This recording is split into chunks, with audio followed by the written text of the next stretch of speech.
him. Hey, boss, let me talk to you. Knock you out. Touch the tree, don't care, tree, Martin. Go to them. I don't want you to know them upcoming new Martin. Hold the watch out. What the watch out? Them stink like my money. By the way, I don't want you no knife. All the way you do it for.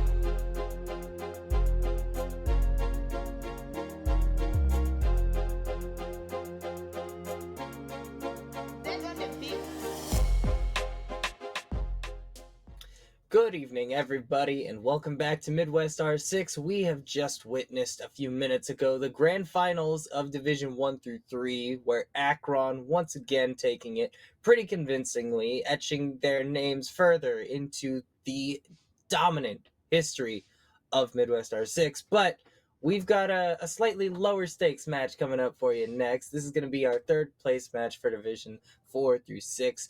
It's going to be University of Kansas going up against Missouri S&T. I am Gedster. Joining me is my good buddy, Ace of Toronto. How are you doing, my friend?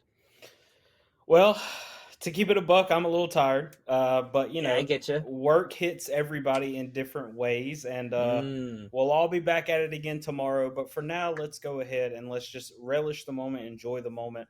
We had a really good high-stakes, high-hitting or hard-hitting matchup just for you here just a minute ago with Akron winning out against Purdue. Now we've got something, you know, a little bit more mellow. Stakes are still on the line, though. You want to finish third. You want to prove that you may indeed be well enough to move up next year. Not necessarily in divisions unless you feel as though you're ready for that if you're either of these two teams. But maybe just put yourself in a better place for hopefully a better overall record next season, considering both of these teams ended with the same record this year. Yeah, I mean, it's definitely not as high stakes as you said, but it's going to be some fun siege, and that's what we're all here for at the end of the day, right? Yeah. And one of these teams is going to be putting themselves on that podium for this stage, which definitely an important thing moving forward for them. The real question becomes, at a certain point, how far can they carry that forward in the future? But, I mean, right now we've got a match to look forward to in the next couple of minutes. Like I said, University of Kansas versus Missouri S&T. Two very interesting teams that I am very excited to take a look at. I think we have our starting lineups to take a peek at very shortly here, starting with the University of Kansas. And I mean, we got some heavy hitters on the squad. Capitalist, Hemby, Safe Players, Swans, and Supreme. Only going 3-3 in the stage, but hey, it's enough to get you all the way here to the third place match. Yeah, I mean, you did what you could during this season, so to speak. And I talk a big game about me having a little bit of a history, a little bit of a background with KU Blue here. And actually, the only player that I recognize on this roster is Safe Players. So he has always been an anchor for this team, though, I will say. And no matter what his stats come out to be, I've always seen him as a very, very solid player. They had, I feel like, a little bit better of a season last season. Of course, obviously, as we see right here, there is a slightly new roster, and you know there might have been some growing pains. We saw it a lot with Michigan State's main team this season. You know they had a team full of rookies, and this team right here isn't specifically a team full of rookies, but I will say it's some fresh new faces for me to get acquainted with because me and the guys at KU Blue go way back. Safe Players, of course, going to be the main one to look at if you are me here in this matchup for KU Blue. If you are Ace of Toronto specifically. Yeah. Meanwhile, on the other side of the server, we've got Missouri S&T consisting of Ocean, Legion, Jay Smitty, Zensei, and a man. It's, again, another squad that went 3-3 in the regular season, but managing to make it all the way here to our podium matchup, looking to cement themselves with that bronze medal. Hopefully so. Hopefully so. I feel as though I probably have seen the name Ocean lurking around before with the immense collegiate history that I have. Other than that, brand new to me is this team, and really looking forward to seeing how this one plays out. I know Kansas didn't really have the season that they wanted to have. Who's to say Missouri S&T held themselves in a higher standard than 3-3? Of course, everybody should. But who's Mhm. to say that they knew that was going to happen? Maybe this team is miles better than Kansas. I'm not even 100% sure if they've faced off yet this season, as we will be seeing here in just a second. But either way, uh, I'm excited to get to know these players in the way of watching them here tonight. Yeah, definitely an exciting prospect getting to watch a bunch of players that neither of us are particularly familiar with here. Obviously, only being able to point out one player per roster, really, that even has like the recognizable tag. But that is why I think it is so cool that Midwest R6 gets the chance to do these broadcasts for even just the third place matches at the end Mm-hmm. of the stage, because obviously only being able to cover a couple of matches like here and there, one per Mm-hmm. week, is not ideal in terms of getting everyone on broadcast. There's just Mm-hmm. not enough time, not enough slots to do that. So the fact that we have these third place matches running on broadcast means that a lot of these players getting a chance to shine on the mainstream that otherwise they might not get. So very excited to see how these players respond to the pressure.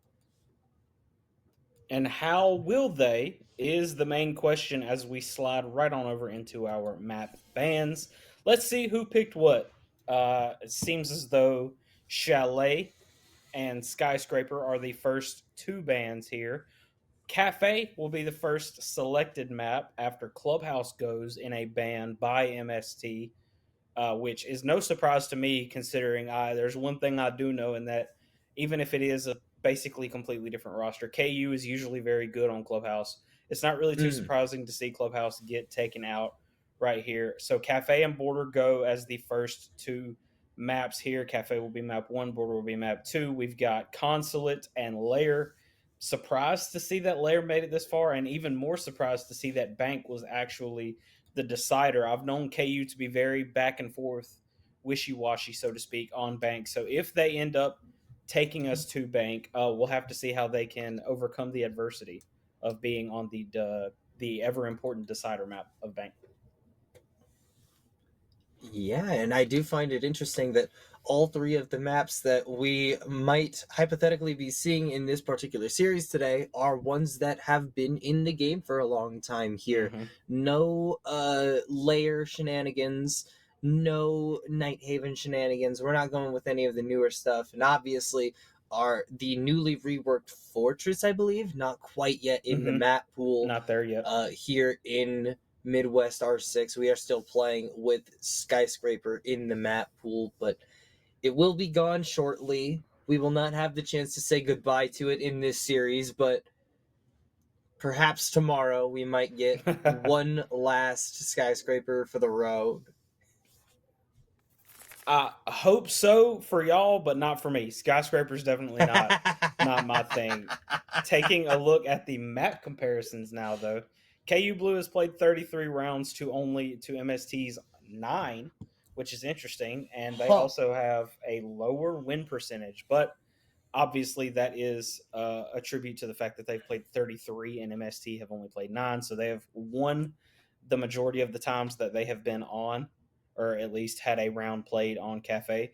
On MST side, on MST's map pick of Border side, it is 36 and 36, and you can see why it is their map pick. They have a 58% win percentage when Mm-hmm. they play on Border. Of course, both of them having played 36 of each. That has to mean that KU Blue is not as well acquainted with Border. Might have been a good reason for MST to pick it. And then the decider of Bank, like I said, only 8 rounds played, but a 13 win percentage for KU Blue.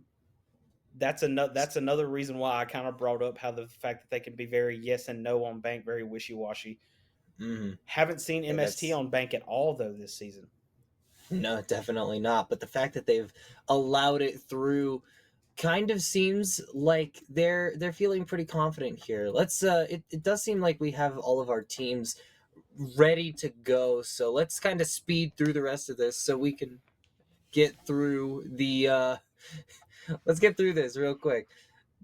So KU, they had a season. Like I said, it's been 3-3 for them. In fact, one of their series was against Okay. Missouri see it. here, where they did take an L 1-2. So if that is to be believed, then maybe Missouri just feeling a little bit more confident going into this one. Definitely a possibility, right? And looking at MSTs, both of these teams have lost to BVU, who is Mm-hmm. the team that is above both of these teams in the standings, I believe. But when it Mm-hmm. comes to WSU, we saw that KSU Blue actually, or KU Blue, beat WSU in one of their last matches. But yet the first match of the season for MST was a 0-2 loss. So, and Mm. exactly as it has just been pointed out in my ear, Cornell actually beat MST Gold when in the last game of the season KU Blue beat Cornell. So considering that was the week 3 matchup that we are seeing here as a repeated playoff match now, who's to say that things haven't changed? And they might have. And do keep in mind, by the way, that this is, like I said earlier, the third place match, and the first place match is going to be happening tomorrow evening between BVU and WSUT. Don't miss out on that one. It's going to be a barn burner for sure. For now, though, we do have to determine who is going to be taking the bronze medal home between MST and KU Blue. I'm very excited about this one, Ace. I think that this one has the potential to be a very close game. I mean, like we saw earlier, it was already a 2-1. So theoretically, we could get the same thing here. We could. As we saw in that bracket, both teams got 2-0'd on their way out by the two teams that will be at the top. Both of them obviously lost to, what was that team? The Beaver team. So, I mean, BU. hey, one of these teams lost to them twice, once in the playoffs already, and then one of them only lost to them once. I personally think MST probably has the edge here. Even on this map, even on KU's map pick, I think MST might end up still having the edge based on the stats that we saw and whatnot. But who's to say what's going to happen? We won't know until we get there, ladies and gentlemen. Monty and Mira, the first two bands off the board. We're on Cafe. This is for third place in Div 4-6. Sit back, relax. I know we will be. This is going to be a fun one. Blitz and Azami are the next two bands off the board. Azami is no surprise at all to me, considering Definitely we're on not. Cafe, considering you can hold piano, considering you can hold cigar, you can hold cigar box, you can hold literally anything, white hallway, corner. You can hold whatever you want as Azami, so it's no surprise to see her off the board. Mira as well is a very pivotal one for if you're trying to sit in the bathroom, as we've seen a lot of different teams use Mira for the strategy there. And then two shields off the board. Once again, no surprise at all. If they had a third band, they would have got rid of the other shield. Almost certainly. I fully expect that come the next ban phase, we do see Blackbeard removed from the equation as well. But I mean, speaking of somewhat strange operator picks, look at this. We have a Thorn sighting here in the big 2025. KU Blue rocking out on this operator that not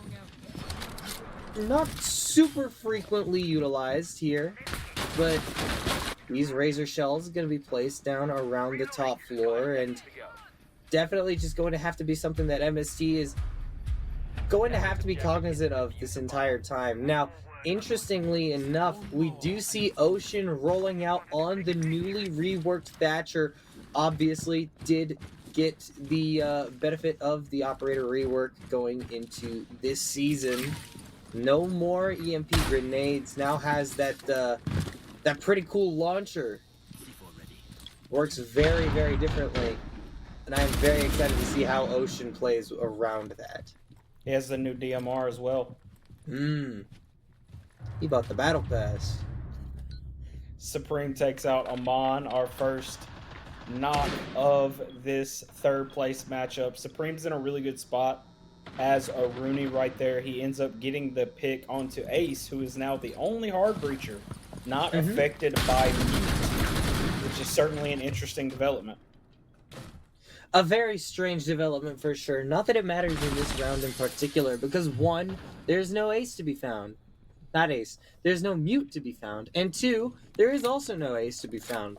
So out of the equation very early means that MST do not have any hard breach to work with here, and now they're down a lot of their soft breach as well. Losing out on Shake on this buck makes it a significantly harder task to really get anything open here. Ocean does have a couple of these breaching charges to work with, but I mean, having that buck to open up those soft walls at range is so crucial, and now MST just not having access to that.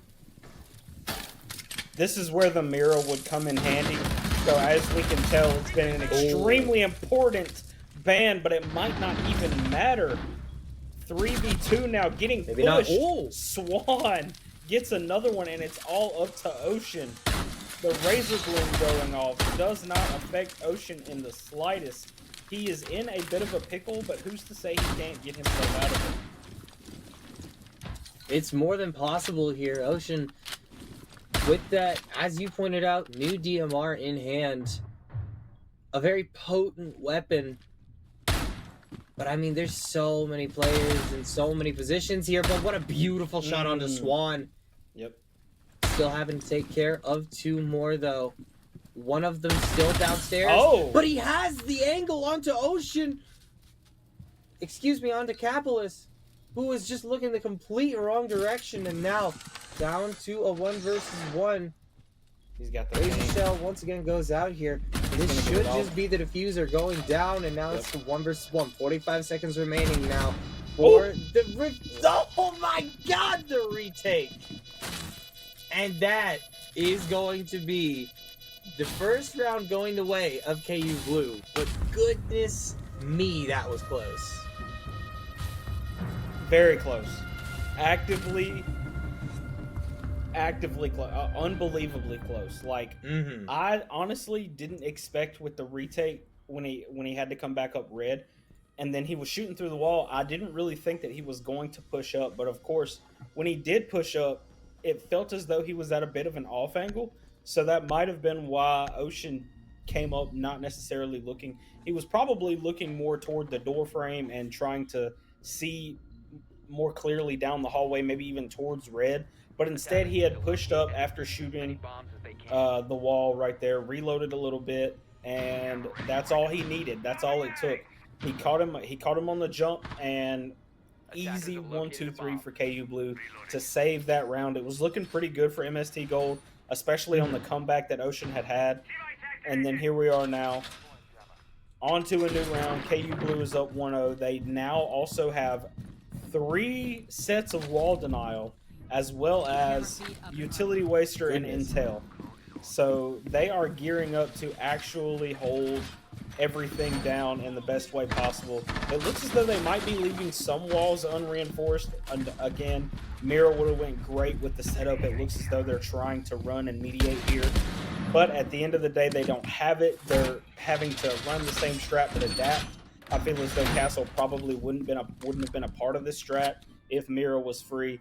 But here we are anyway. They're doing what they can, making it work. Castle is pretty pivotal for this site, but I would say Valkyrie is also pivotal. Maybe they could have dealt without the Kaid, but either way, we're here now. It looks as though it's going to be a little bit more of an aggressive take from MST Gold, which might not suit them as well, considering what went down last round. I mean, theoretically, you've got a lot of really great operators for attacking this site in particular. I am specifically looking at Shake playing this Ram. I mean, if you can get those boogies down and open up a significant chunk of the ceiling above the site, then, I mean, it becomes significantly more difficult for KU Blue to really do anything on the site safely. Jay Smitty falling to just below half health here. Darauda, not having a good time as it stands, but will be able to get those gadgets down here. The Dom panel. by the way, is the name. Dom of the Hill. outfit. Very interesting name. Is that And speaking of interesting, look at the thermite trick. I've seen it be used before, but that is quite a good trick to utilize in a spot where you need it. So I'm gonna be entirely real with you. I just straight up did not know you could do that. I've only ever seen it used like once or twice, maybe. It's awesome to see it come to light here and actually work. Swan is also, by the way, in an impeccable position if he plays his cards right. And he played one of them. Slightly unconventional position here for the Kaid, but it does get the job done. Jay Smitty out of the equation. Gorgeous shot from Swan, and I mean that just makes this so much more difficult. Logic Bomb goes out from Ocean, but oh my God! Another one! Fried! Swan with 3 in the round, all from the exact same spot too. Eventually, will finally get shut down by Shake. Walking in and just looking for more angles here. But I mean, it simply won't be enough, surely. 20 seconds remaining in the round, and you're not going to be able to find the remaining members of KU. That's going to be 2 defensive rounds in a row to start this map. That was a really good defense. I mean, you put Swan in the position to make a play, and he's going to make it. You see both doors get dom paneled off, and you know that the only way they're going to be trying to come at you is through that unreinforced wall. And then you just absolutely, on a whiplash, just turn straight toward Brown Stairs and knock the Deimos right out of his boots. It's like he knew he was there the whole time. He obviously might have heard him, considering he had been sitting there for a minute. Maybe even got on drone at one point, I think, right before he walked down the stairs. So it all came down to the fact that either he got a call or he knew he was there. On just a dime, turns, gets his 3rd, almost got his 4th, but ended up losing out. Swan is definitely going to be a player to watch for the rest of this match to come, if it wasn't already obvious enough. He has looked great so far for KU Blue, and they're up 2-0 as well right now on their map. Looking really good so far. I mean, any player who's going to drop 5 kills in the first 2 rounds of a game is 100% worth keeping an eye on for the remainder of the series. And for sure. I mean, Swan has not been disappointing his team or the viewers at home so far. Stellar play coming out from this player, currently on the Legion, one of those operators that, at least in comparison to the rest of the squad here, very, very good at roaming. But KU, I mean, they could end up playing a relatively roam-heavy playstyle here. Only a couple of these traditional anchor characters on site as it stands, but Valkyrie, definitely not one of them. And definitely not playing near the site right now. It does fall very low, but a lot of damage onto Legion as well, who will be hunting down that Pulse's position. Safe players, though, he can take the 1, and he honestly might win it depending on what's going on and looking at Legion's health right now. But it also might just be better to give the info up. Having nothing to do with the conversation that we just had, Shake ends up getting a kill, but then Safe Players rotates back around onto Legion to go back to the conversation we were just having. And like I said, he's good for at least 1 every now and then. Safe Players looking great so far to continue this round out. Supreme will also take Amon off the board. Smitty takes Cap out, though. And White Stairs is held down for the moment, and there goes Ocean. Supreme takes Ocean down. It's up to Jay with the Cameras DMR, the worst round in the game. No bias at all whatsoever. None at all, but I mean, it's just a Brava against the world right now, and realistically, what do you even do right now if you're Jay Smitty? The clutch drones cannot really help you at this stage in the map. In the round, really. It gets a lot more difficult to really find anything, and eventually, I mean, it's just going to be another for Swan. It's been lights out from this player so far, and it's I mean, the performance has helped lift KU Blue to a 3-0 lead here, going into the second ban phase, I should say. And unironically enough, we were talking about how Blackbeard is probably going to be the next attacker ban. They haven't played him. I don't feel as though there's a reason to take him off the board. And yes, instead, they're going for the Deimos. Safe Players was good for the 1, but the Deimos is a lot more of a snowbally-esque character who can definitely pick one off and then turn right around and pick 2 and 3 off, depending on their position to the first one. Yeah. And if info isn't relayed fast enough, which luckily enough it was, his teammate did almost get his head blown off, but he came in right at the last second to save the day. So Deimos, no super duper surprise, so to speak. Definitely not can't say we weren't expecting it, but luckily enough it wasn't the Blackbeard like we predicted, considering Blackbeard hadn't been played. And then when it comes to Valkyrie, that is also not too much of a surprise either, considering Valkyrie, I mean, the cams will always and forever be probably the best defender gadget just due to the sheer amount of intel you can get, especially if you hide them. But they weren't hiding them very well. They were still getting intel where when they needed it, but it wasn't really mattering too much. So it was a good enough ban to get rid of them. I personally probably would have went with the Legion. Sorry, I've been playing way too much stuff about LA. I probably would have went for the Legion if it was me, but the Valkyrie obviously provides just that much more intel and that much more whereabouts, so to speak, for the defenders. So good bans, honestly, all around for this next set of bans. Yeah, it's fairly standard stuff here. I'm definitely not shocked to see the Deimos taken out of the game for now, but little unfortunate for all the Deimos fans out there, such as myself. Deimos fans, rise up, please. But I'm gonna stay seated. Staying seated. Still a 5 versus 5. Nobody from MST even entering the building quite yet. Legion does eventually get in there, just barely. But it's a matter of closing the distance, and I mean, against a team like KU Blue, you can never be too careful.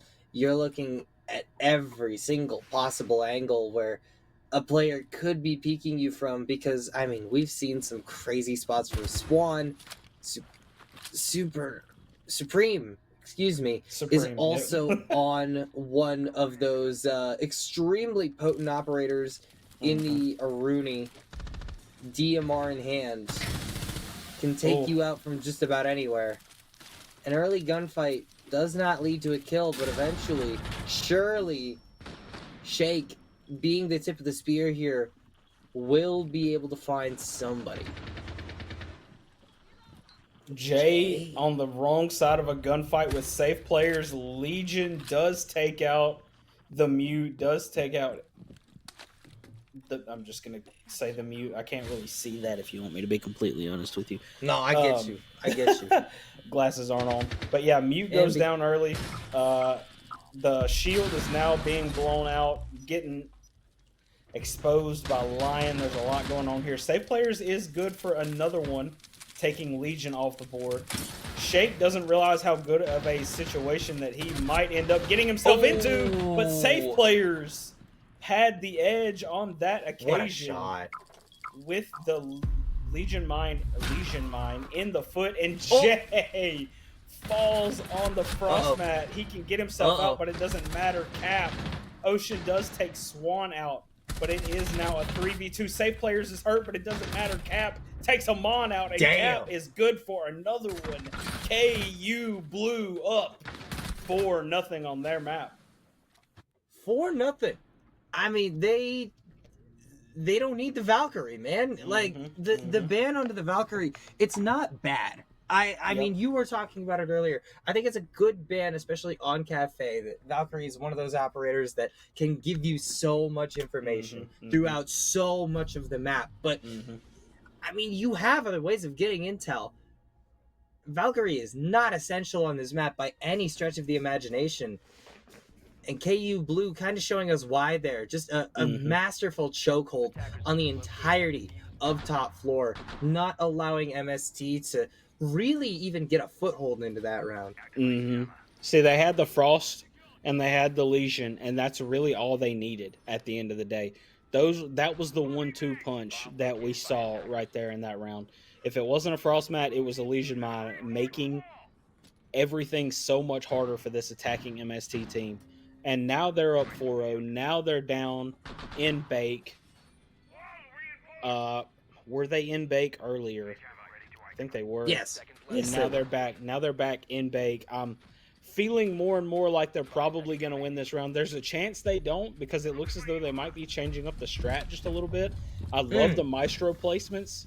As a Maestro player, that is a sick setup. I love finding unique places for the Maestro cams, and another good one is coming here. I can just feel that that's going to be a good spot. But yeah, up 4-0. I mean, there's not too much that you have left to prove here. I mean, you've got the castle holding small bake. That is no surprise at all. Or bake and small bake both. It's going to be pretty hard to push him out of there. But if you do, if you can get Cap off the board early, MST might have a pretty good shot. And one of the main ways they're going to be able to do that is the fact that they have Legion on the Blackbeard. That's exactly what they feel as though they have needed. And now they're pinching him. Now they've got eyes on him at a multitude of different angles. Now he has nothing left to do but to hope and pray as he stands his ground here that he can maybe do a little damage. And he does. God. He takes one out. It's not Legion, but he did take the glass out. The fire does nothing but push him into them, and now it's 4-3. Now you've got the Blackbeard roaming, but you are down right now. And the Maestro cam is also still up. That is amazing. The Nitro Cell coming out. Oh, it's gonna be bad. Smitty, if it wasn't for the whiff, he would be dead. And now he is a triple for the mute. You've only got one up now, and it's Amon. That backfired. Yeah, significantly so. It's just the ace remaining in a 1 versus 3 here, and I mean, surely the job cannot get done at this point. Has to whip out the pistol. Not enough ammunition in the primary weapon to continually hold that one out. And I mean, that's a 5th straight round for KU Blue here on Cafe. This is their map pick, and I'm beginning to understand why. They look extremely comfortable. It's not surprising at all, in all honesty. They've got one more defending round. It looks as though they're probably going to run away with this one. I didn't necessarily think that they were as good as the stat. Well, the stats weren't really showing that they were like superb at this map, so to speak. But it was showing that they had played it more, obviously, because this is one of their locks if they end up getting the option during ban phases and whatnot. So it's not too surprising to see how good they actually are. Not only because they've got that extra experience throughout this season so far, but because it's probably been one of their most heavily scrimmed maps, considering they like it so much. So, I mean, a lot goes into making this one of your maps, and it is one of their maps for a reason, and they're showing it right now. 5-0. I'm expecting a 6-0. I'd love to see how they attack. Maybe MST gets 1 or 2 defenses, but I'm looking for this one to go ahead and be over, and for us to move on to border here soon. 5 seconds to go.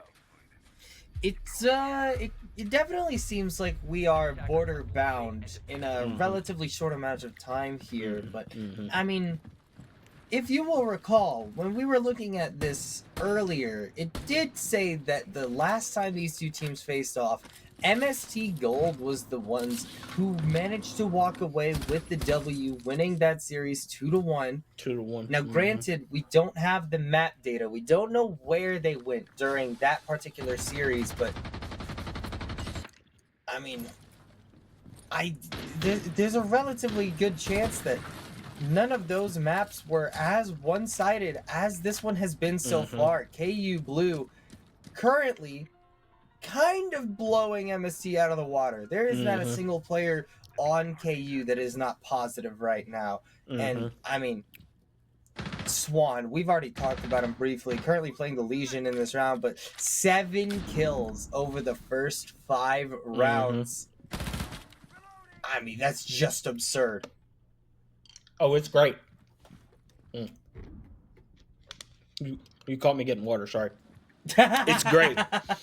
It's great. We've seen great numbers out of great players. Swan is obviously a great player. Supreme ends up taking Shake out. It's looking all but inevitable. Obviously, we'll have another round left to play here. In such a good spot, and yet they knew where he was. Swan goes down at the hands of Legion. Back 4-4 here. Cap is also getting his fair share of shots as he has to rotate back now into Coat. Second call back to back. Yeah, expending that one very quickly is Ocean. And now with just over a minute left, it is still a 4 versus 4.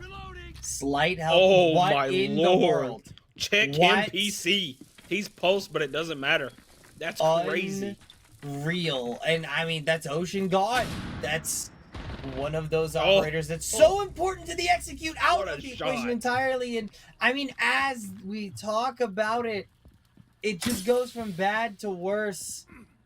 It's real dire straits right now. Legion left in a 1 versus 4, walks into a Legion mine, and I mean, basically everybody knows exactly where you are, where you're able to rotate to at this point. I would be shocked if they didn't have anybody watching this flank. Going up over the top here, and eventually Capitalist will be the one to find the bullet required. What a beautiful headshot, and now it is a 6-0 opening half here for KU. Yeah, I don't really have too much else to say besides the attack had absolutely just it had nothing. It had nothing for me to look forward to. MST Gold did not look very good on it. We're gonna see carbon copy bans, I would like to assume. We're seeing the Mira and the Monty come out. Probably gonna see Blitz. I don't necessarily know what the other defender may be. Could be Clash. Well, I'm not sure we're gonna see the Blitz here. There's a chance, but okay, it is the Blitz. Valkyrie is gonna get banned out this time instead, though, because it was a zombie. That was the second ban in our first half. But that could potentially be a mistake, allowing MST Gold to have that operator who is, again, as we pointed out, so good on third floor. However, not opting to bring her along. Instead, Solus Wamai Frostaruni Maestro is going to be the selection. And the Solus resurgence lately has warmed my heart. I love seeing Solus being back in, not necessarily the spotlight, but getting more play than she used to. She has impacts back now. It's just good to see, because for a while after her ban, or not her ban, after her just mega nerf, I mean, nobody touched her. You were seeing her everywhere, and then she just down in the dirt, and now they tweak her a little bit again.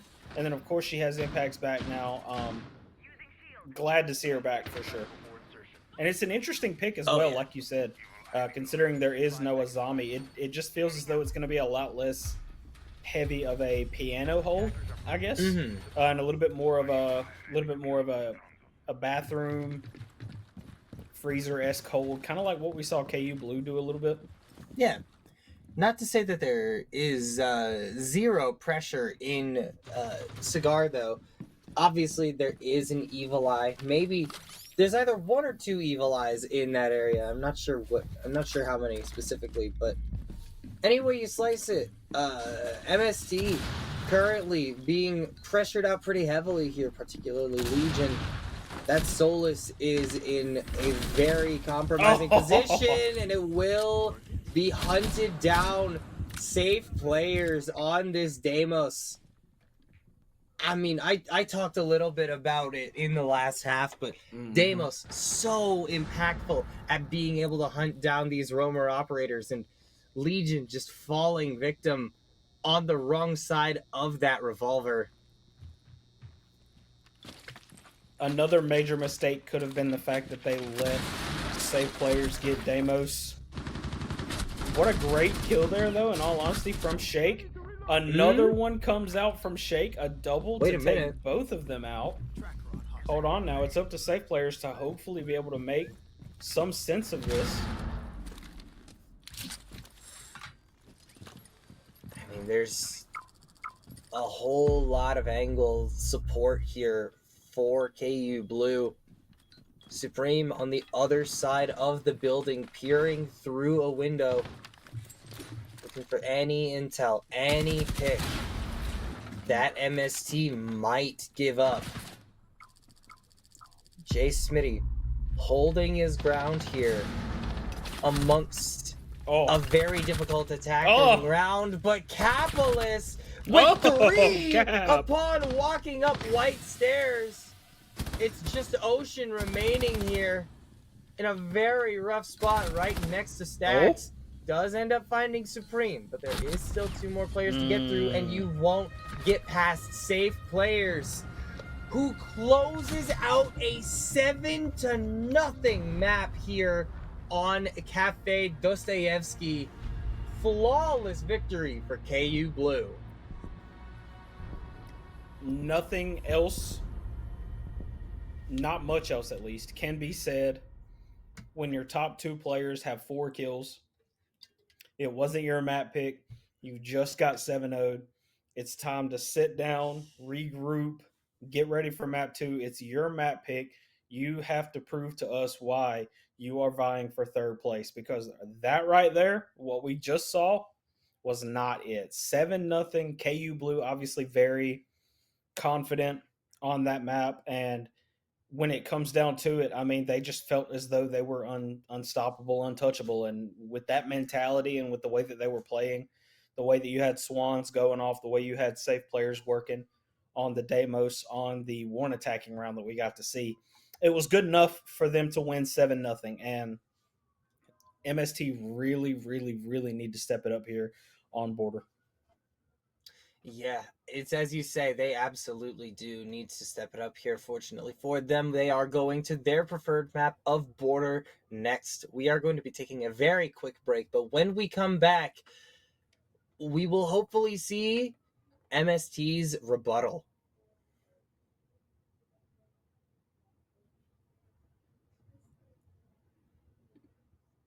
Holy is in a very compromising position. What a map, dude. What a great kill there, though, in all honesty, from Shake. Holding his ground here amongst a very difficult attacking round, but Capitalist with 3 remaining here in a very rough spot right next to Stacks.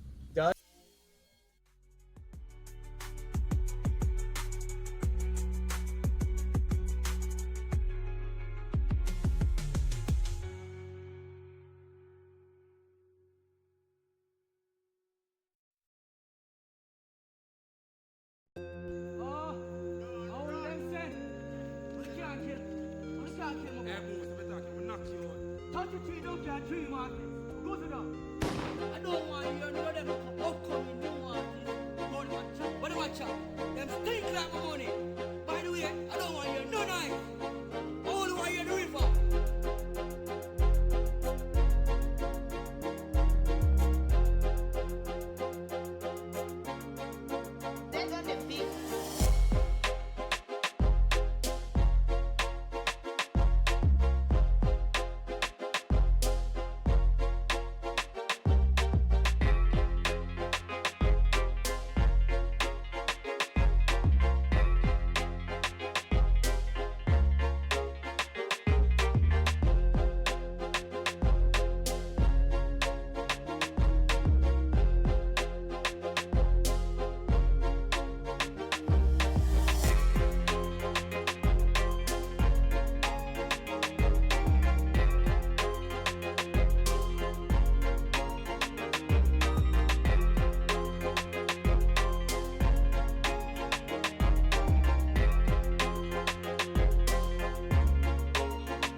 Welcome back, everybody. It's time for Border here after an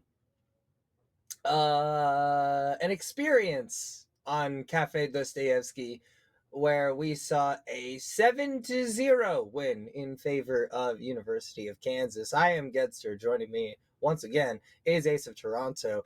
And do you have any further insight on the previous map, or do you think we should just move on to talking about Border? Well, I don't know if we have any stats to show on this Mm.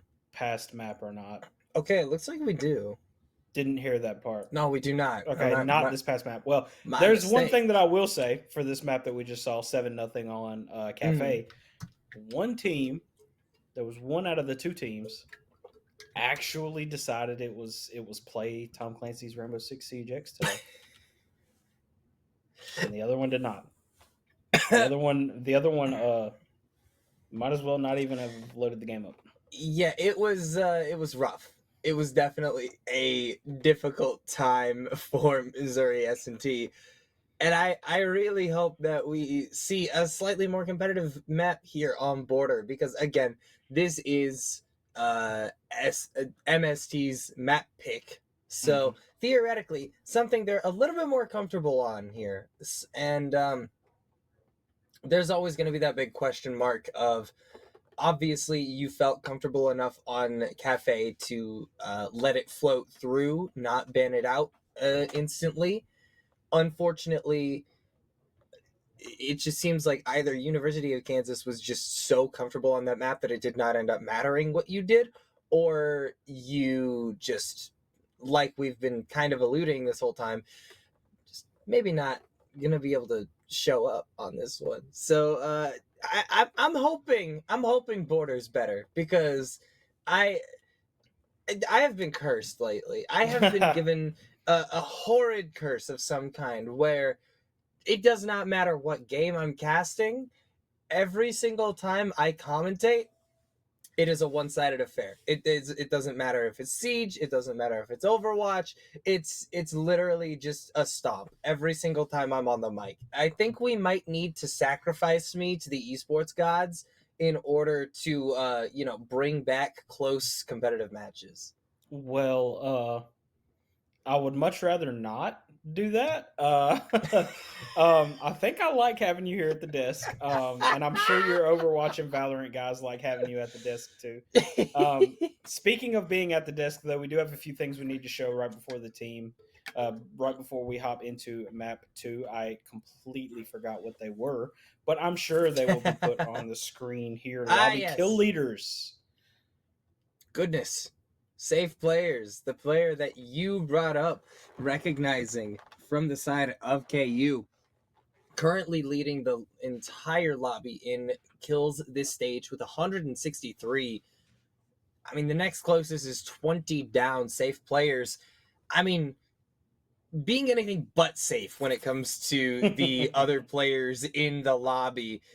This guy's dangerous. And this proves it right here as well. Look at the amount of kills, deaths, and assists he has. Whew. Shake is the next closest, and only because he has less deaths than Supreme, even though Supreme does have, well, no, him and Supreme have the same amount of kills. Yeah. Assists also kind of goes more towards Supreme, but either way, it's like you're comparing KU's number 2 to MST's number 1. And then Swan, who was really the big star player of that last map, all the way down there toward the bottom with Cap. I mean, that proves that these stats don't show you everything that you need to know about KU Blue or about MST. Yeah. Let's take a look at what they had to say, though. Sorry to cut you off on that. I'd like to see what these two teams had to say going into it. The real KU. The real KU. Talking about the fact that there is another KU team. I believe it's KU Varsity or maybe KU White. I'm not quite sure what they go by. But Cap having some words to say for the JV squad, so to speak, calling themselves the real KU. And Ocean says that this is for Sky's mom. What a nice quote there from Ocean. Well, Sky's mom must be disappointed after watching that first map, because I mean, you got 07. You got hit with the yeah. Just salute at him. It's rough hours out here. So for the sake of Sky's mom, I hope that you guys put up a better fight here on Border, potentially even taking this one away, because again, it is your map pick. I believe all of the teams we had in the lobby are ready to go, so we should be getting into the match pretty close here, pretty soon here, I should say. In case you couldn't tell, I am kind of tired. I'm fumbling my words a little bit here, but yes, it's okay. Ace and I, we're a little bit sleepy, but we're gonna get through this one because Border always delivers. I love this map. I am very excited to see how this one plays out. Will KU be able to end this one right here and right now and take home the bronze medal, or will MST push us all the way to bank? Who's to say? Right, this will be probably, most likely, barring anyone calling out getting sick tomorrow, this will be the last cast of the season, the last dance, so to speak, for me and my good friend Gedster here, trying to make this one a good one. Seeing now that we have the Montaigne and the Mira off the board, no real surprise. And then we see the Castle and the Ying, though. That's where you know that you have most definitely swapped maps. You really do want to keep that Ying off the board at all costs, especially if you're MST Gold on defense. And one thing I can say is KU looked good on attack at the end of the last map. And now, considering we're on Border, which is commonly thought of as a little bit more of an attacker sided map. Now they're on attack to start off. Obviously, the first 6 rounds they'll be on attack. Um, so KU Blue really have all the chips in their favor at this current point in time. Yeah, it definitely feels very solid here. It feels very good right now if you're the side of KU Blue, which, I mean, it's kind of crazy to think about because we pointed it out earlier when we were looking at both of these teams' record in the regular season. Both teams went 3-3, but they did face off previously, and MST was the team to come out on top with a map score of 2-1. And I mean, looking at the previous map that we saw in this series, I don't think you would have guessed that. It was not a. I don't mean to keep hammering this point home, but map 1 was not close. No. It was brutal. And here we are now. I mean, even though that was it, as I can now hear the game again, thank the Lord. Even though that is what ended up happening, we saw the 2-1 back in week 3, I believe, and then we saw the 7-0 here, and Ocean goes down to the nade through the floor. He's gonna be able to get him with the bounce potentially here. Safe Players uses both of his nades to get and confirm a kill within the first 45 seconds of the round. Unbelievable. Well, players are not safe when Safe Players is in the lobby. A very confusing sentence, but end of the day, it's a very accurate one. Eventually, Legion will be able to get one back onto Supreme, and I mean, if there's one player you want to find a pick on, if you're MST Gold, it's absolutely going to be Supreme or Safe Players. Unfortunately, not able to get that trade onto Safe Players. 2 kills for the Deimos now, and make it another for this newly revamped operator of the Thatcher. Oh, Supreme. It does look like we have a little bit of a disconnect here. Hopefully we can get that one sorted out with a bit of a pause, but it is just going to be the Doc remaining. And Capitalist, pistol in hand, is able to get that one sorted out. And it does look like we are going to be getting a yeah. It does look like it's just a game crash for now. So we're not too worried about potentially having to rehost this one. Having to rehost this one after just one round would be very unfortunate for sure. It would. But I mean I feel like we don't even need to say that much, right? Like that was just clean play, particularly from Safe Players on the Deimos. One of the most fascinating characters in Rainbow Six, especially in terms of like a recent addition, being able to lock down the location of a specific player on the enemy team. And I mean, even if you don't need to do that sort of thing, being able to like whip out the grenades, flush people out of the position they're in, knock people down. I don't know if the knock came through because of the pistol damage or because of the grenade damage, but anyway, you slice it. Knock did happen. Grenade did get to find the pick there. And yeah, a perfect opening. Really and truly a perfect opening. Perfect. Absolutely perfect. Down to the minute detail. If you've seen the boys, you know that one for sure. Unbelievable grenade kill. First and foremost, the main thing I was gonna say it last match when KU was going on the attack up 6-0. By the way, the one thing that I had to say, or the one thing that I was going to say, was the fact that you shouldn't leave Deimos open for Safe Players. And that would have sounded very KU, go KU Blue of me to say that, go Safe Players of me to say that. But there was going to be a reason why I said it, and I was going to hold off because I knew they probably weren't going to ban him here on Border, and now they have no choice. They decided they didn't want to ban him. They wanted to ban the shields, or the shield and the Ying. Yep. So it's like, you kind of have to deal with the consequences now. He is nasty on the Deimos, and he's proving it right here, right now. Yeah, it's been amazing stuff from safe players so far. I mean, it's only been one round, and we already have nothing but praises to sing for this player on the Deimos pick here, and I feel like it's kind of unfortunate for the side of MST because Deimos is not even like the reason that you're losing here. I think it's just the fact that he's kind of cracked at the video game, just straight up. Like, you could put this man, if you'd banned Deimos, he just goes Ying and farms you on Ying. True. So it does sound like we are going to be getting back into this one pretty quickly here. Thankfully, no rehost required here, much unlike what the timer in the corner of the screen says.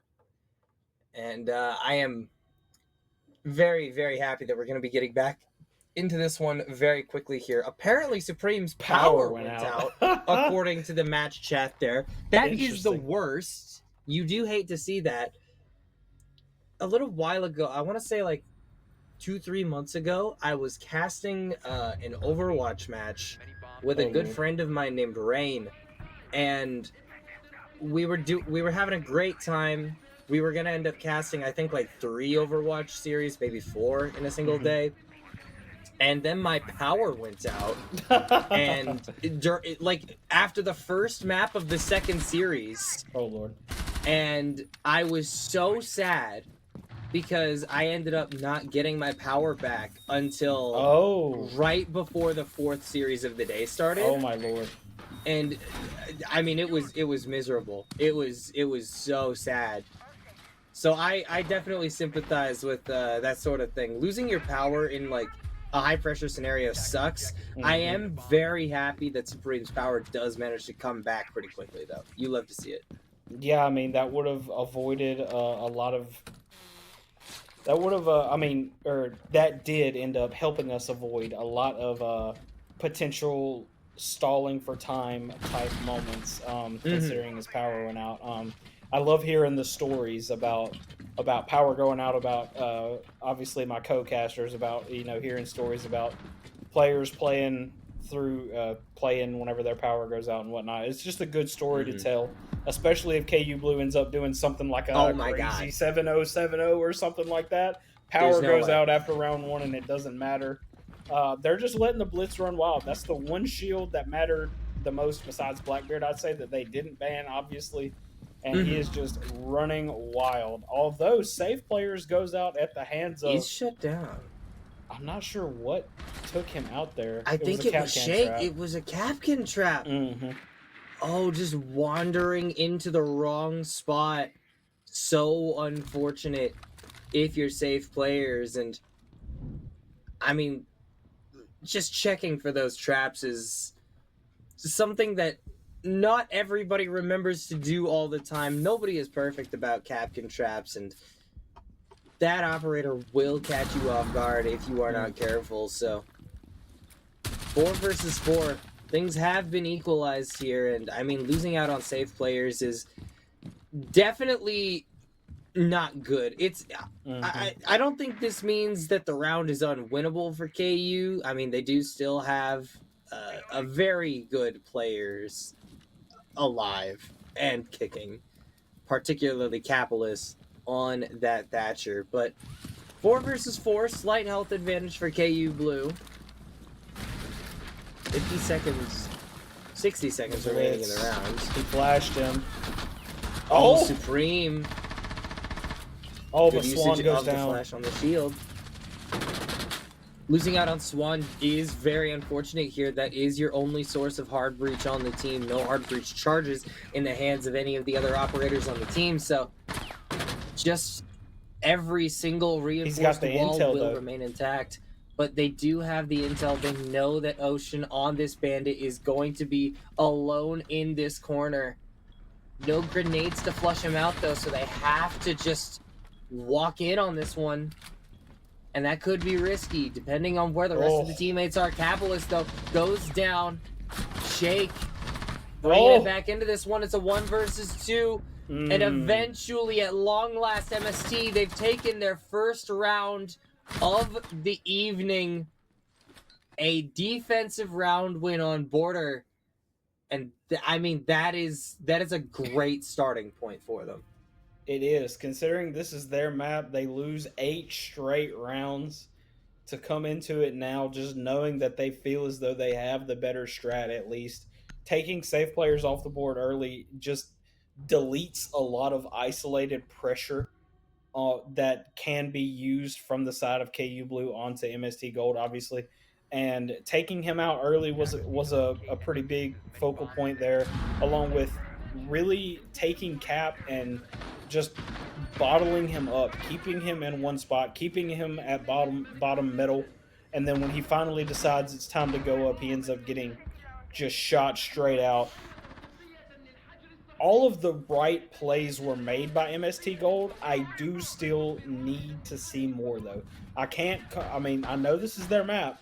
I can't call it all them without seeing more out of them. Obviously, this is only round 3, but we've already seen 7. This will be our 10th total round watching these two teams. And even the first round where KU Blue won slightly convincingly, it still looked more as though like this was their game to lose. And it is 1-1. I can't sit here and say that MST Gold have convinced me that they're going to come back and win it, but that was a good enough round in isolation, in a vacuum, looking at it like that. That was a well enough played round. The way they isolated who they needed to isolate, got the plays that needed to happen. Everything worked in their favor. They're just going to need for it to happen again and again and again. Yeah, it doesn't tell me that they're going to win this map, but it does tell me that they're already feeling better. I mean, statistically speaking, numerically speaking, they've already performed better here than they did on the entirety of map number 1. So you do love to see it. Safe players going to be putting some pressure onto Shea here. Oh, the 1v1, some whiffs happening here. Eventually, Legion is the one to find the first pick onto safe players. Capitalist also going down amidst the chaos. One will eventually be got back by Supreme on this blitz. But, I mean, that is such a disastrous first couple of engagements to lose out on if you're KU Blue. You do fortunately still have this gridlock.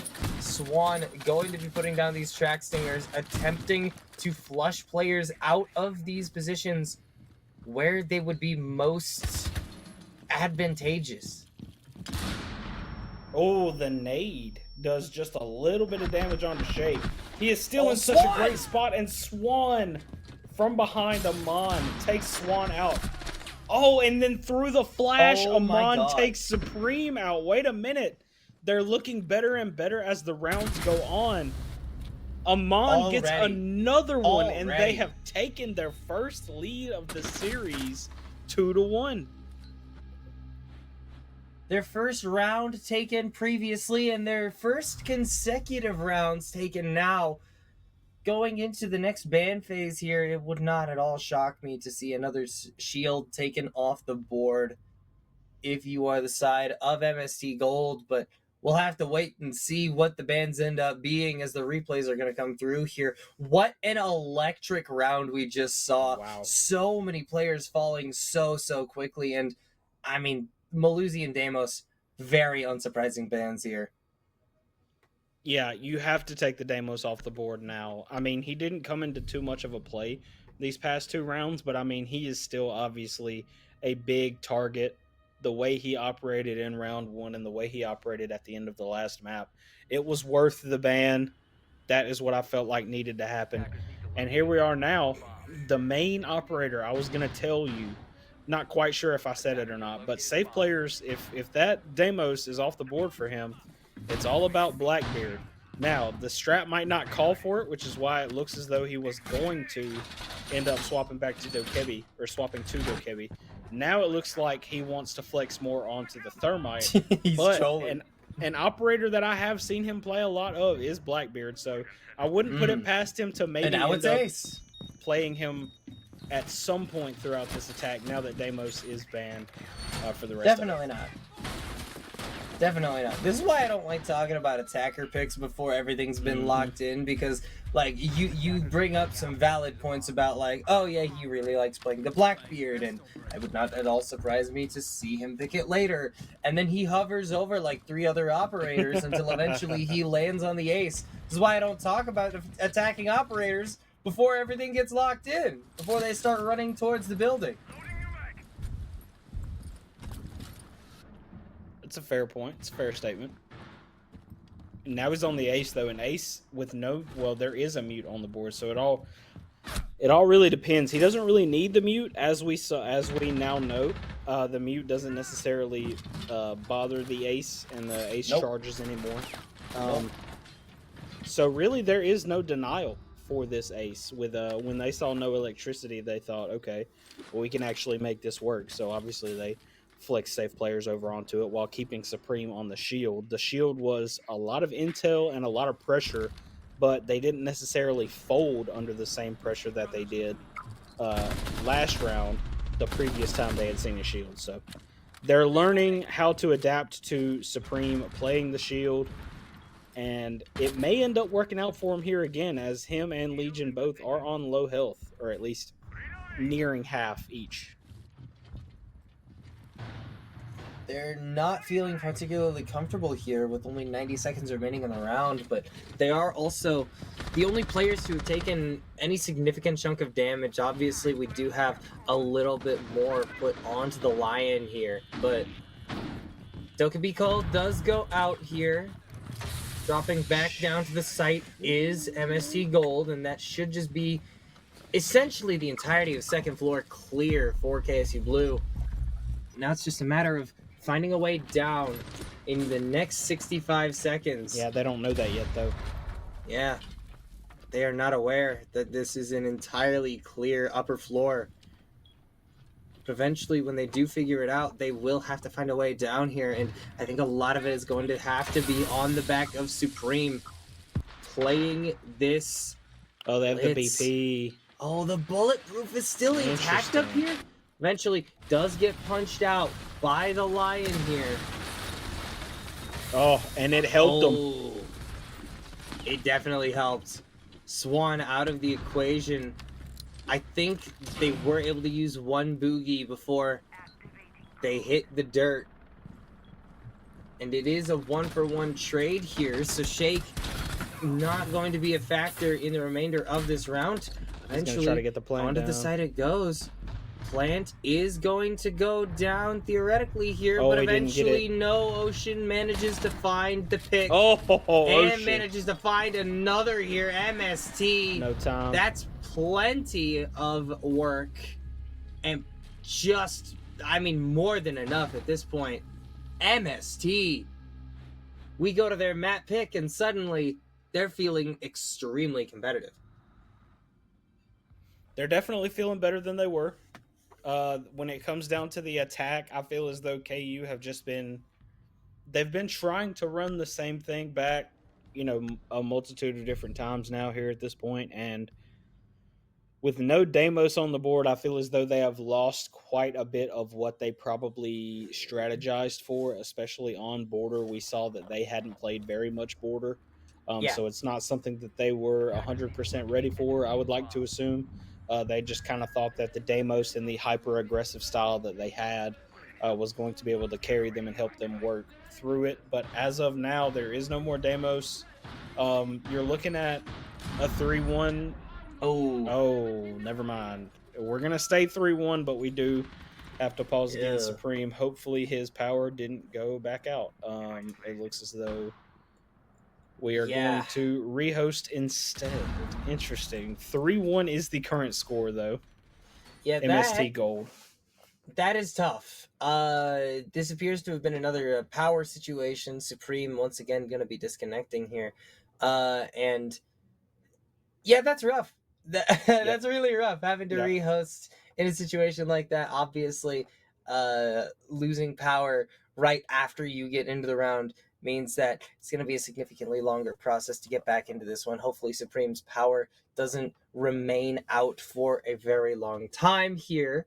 That would be very unfortunate for sure.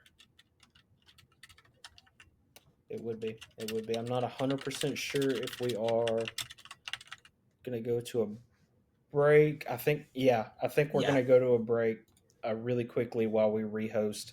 Stick with us, ladies and gentlemen. MST might actually be turning the burners on, up 3-1 on their map of border. Stick around.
We back.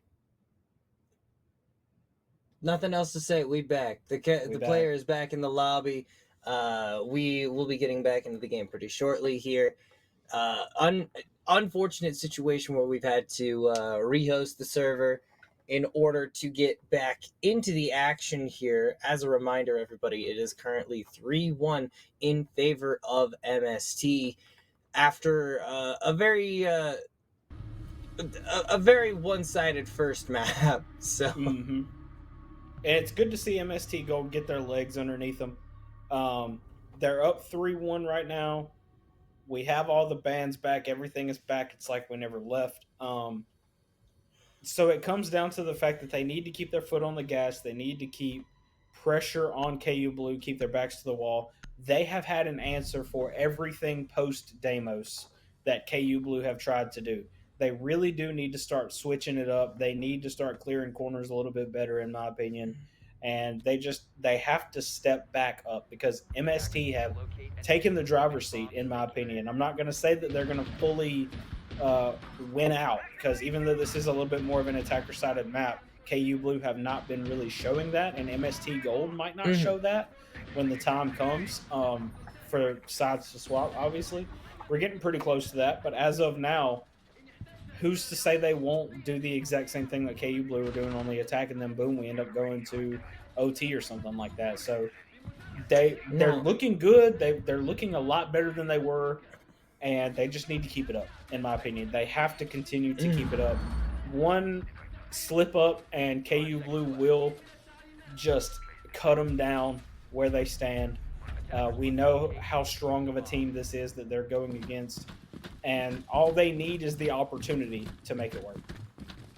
Now you said now you said something pretty interesting just now, and that's the fact that MST has had an answer for everything post Damos. Mm-hmm. I would argue they've had an answer for everything post round one.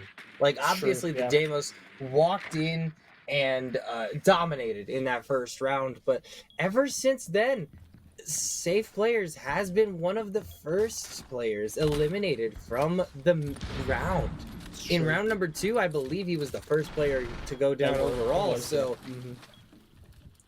I mean, it's been a phenomenal response for MST Gold thus far, and unfortunately, it's not going to carry over into first pick territory this time around as they do lose out on Legion. No more Goyo. Fortunately for the rest of MST, theoretically, those canisters have already been placed. Mm-hmm. Very true. Cap is also putting a lot of pressure on the other side of the site just in general. The get back has been got by Ocean onto Swan. Swan's now off the board. We're back tied at 4. Some pressure, at least, is being put on the other side of site by Cap and by Safe Players, as Ocean is just holding on for dear life, hoping that he can maybe get Safe Players, who is out there on that rappel. He might actually be able to get him if he times it right, but Safe Players is going the other direction as of now, trying to meet back up with Supreme and push East Stairs. Hopefully, make East Stairs and Balcony clear at that point.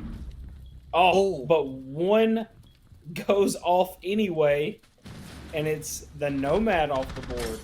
Another one might be going here. Ooh. Amon gets Safe Players. The jump in isn't heard though. Cap Uh-oh. goes down, and now it's 4v1. MST once again looking to take a pretty convincing round, and oh no. That Yep, does not there look it is. like real Doesn't look gameplay like to he's me. clutching. Doesn't look like he's clutching. Yeah, there it is. that's another game crash, and I mean Supreme, not being able to stay in the game there. That really sucks. That is very unfortunate. I mean, there's not a lot to say other than you really do hate to see it. You do. He Losing out on- had a good round one as well, or He not did. round one. He had a good map one, and he had been having a did. decent game so far to start this map, and yet here we are now 4-1. He just can't seem to stay in the lobby. Rough scenes out of Supreme and out of KU Blue. Just KU Blue in general, though, is not looking as good as they did on map one, obviously, and MST Gold are actually showing why this is their map. Yeah, I don't think it's been particularly helpful for the side of KU that they've lost out on one of their players for a couple of rounds here, Mhm. particularly that round. I mean, I'm not sure that Supreme was going to be able to turn a 1v4 and convert that into a round win anyway, but He could. I mean, it still sucks to lose out on the opportunity to even do so. So, I mean, the technical issues happen. It's out of players' control. Yeah, It I sucks, mean, it wouldn't be but, R6 like, if we didn't have a technical difficulty. very true. I got a question I've been hanging on for though. I don't necessarily know if we're going to another timeout. I don't think we are. Going to another break. I mean, question I've been hanging on for you though. I kind of thought this one would be a little bit more of like a KU domination as well. I was going to pull it out toward the end, but it looks like MST actually might have this one in the book. Could be seeing a map 3. Huzzah for the people who wanted a map 3. Has nothing to do with Siege though. There's a lot of debate about pineapple on pizza. Okay. What is your take on onions on hot dogs? I think that much like pineapple on pizza, onions on hot dogs are quite good. They are never okay. my first choice. But if there are like onions, if I'm going to the baseball game, right, and I Yeah. see and I The and I Mariners get game? myself the Mariners game. Well, I rarely go to a Mariners game. I don't live in Seattle. I live in Spokane. That's like a 4.5-hour drive away from Seattle. We have a minor league team in Spokane. And when I go to those games, I get a hot dog, and they have like obviously the ketchup, the mustard, the relish, but they also have like the chopped onions, right? They're yellow onions specifically, Yeah. and I do get the onions on my hot dog because There you go. they are quite good. I'm They a can big be fan good. of onions in general, though. I every so often I'll get onions on my pizza as well. I like onion. I like onions a lot. We'll put it that way. Onions on pizza? It's good, man. You gotta What? trust the process. You I gotta don't trust think the I've process. ever tried that. I don't think You I've ever gotta tried trust the process. You have That to trust is- the process. that. Wow. Okay. Well, when it comes to onions on hot dogs, for me, I'm not necessarily the biggest fan, but I do like a purple onion on like a Chicago dog. Yes, sir. Yes, sir. Those You are get good. it. Those are You great. get it. You Those get are it. great. See, I love red onions. I love yellow onion. I just love onions in general. Onions. I think typically red onions I prefer just a little bit Yeah. more over yellow. I don't know that I've had like chopped red onion on my hot dog before, but like Mhm. that does sound delicious, and now I pretty good. want it. Now you want to try it. Dude, I It's need good. to go to the grocery store at 9:30 at night after this broadcast is done. Get myself a red onion, get myself some hot dogs, get myself some buns. I'm And trying it. we're gonna figure this out. We're gonna figure this out. That's a lie, by the way. The moment this broadcast is That's over, a lie. In that bed. I am passing out. I'll be in mine too for sure. Super tired. Super tired. Yeah. I've been meaning to ask you that. Well, I'm glad you asked me that because I didn't know how we were gonna fill all of that time talking about Rainbow Six Siege. Yeah, there wasn't much else to say. There wasn't a lot to say. Really, We're seeing a truly. nice turnaround by MST, but like not too much else left to say at that current point. But here we Yeah. are now, flying back into it. Here in just a second, of course. Dude, that conversation was like perfectly timed to get us back into the game. It My was. Here we goodness. are. Yeah, Here we are we back. are. Supreme once again back into the lobby here. No substitution showing up for the side of KU here. This is the last round of the first half, and hopefully we will be seeing no more technical difficulties come out from Supreme, because I mean, let's be entirely honest, Supreme has been playing some pretty damn good Rainbow Six so far in this series today, and I mean, I think it would be a shame if we did not get to see more of this guy playing. Exactly. Because goodness me, this guy is kind of cracked. He's pretty good. And he's been playing pretty good as well, in all honesty. So here we are now. We're back on it again. We've got the Scopos, which is an interesting pick. I like it. out of MST Gold. And then I we're like it. seeing, we almost saw a Raora, yet instead we're getting a Habana. Not Yep. super foreign, definitely a situational, usually used more when the defenders are on the bottom side site on this map. That's exactly what's happening here, but they do have a pretty roam heavy presence on the top floor. I'm pretty sure he hears him on the drone, and if not, yeah, he now knows that there is somebody up there. It is Amon. Another drone going out here. Gonna try to isolate aware. Amon as much as possible, but he might rotate back before they get the chance to take him out. Yeah, they're most certainly aware of the position of this Capkin, but it's just a matter of being able to flush him out here. They do have the door open here, and theoretically they could just be able to walk in and find this pick relatively quickly here. It's just a matter of what damage can this Capkin do before going down here, and so far it's not been a whole lot. How does he win that? To find the kill onto the Habana. It is, as you say, there's no real reason he should have been able to win that one, but manages to escape, rushes downstairs. The Scopos is there to back him up. And just like that, she also backs up. So 4 versus 4, slight HP advantage going the way of KU Blue. And I mean, it's rough hours right now for KU, just being able to get in onto this site.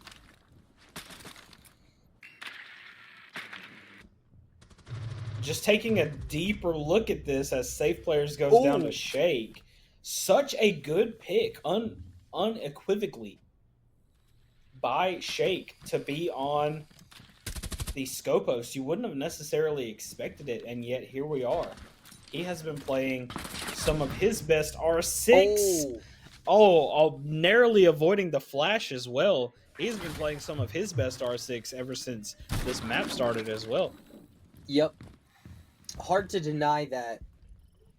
I mean, there's just a lot of really, really excellent siege on display right now, and unfortunately for KU, the magic that we saw on the previous map simply not showing up this time around. 30 seconds remaining now, and it's a 2 versus 4. Amon, the only player on the side of MSU to have even taken any damage. There is hope for KU Blue here, but this needs to be a damn near perfect execute. But 10 seconds they left do manage to get one player onto the site here.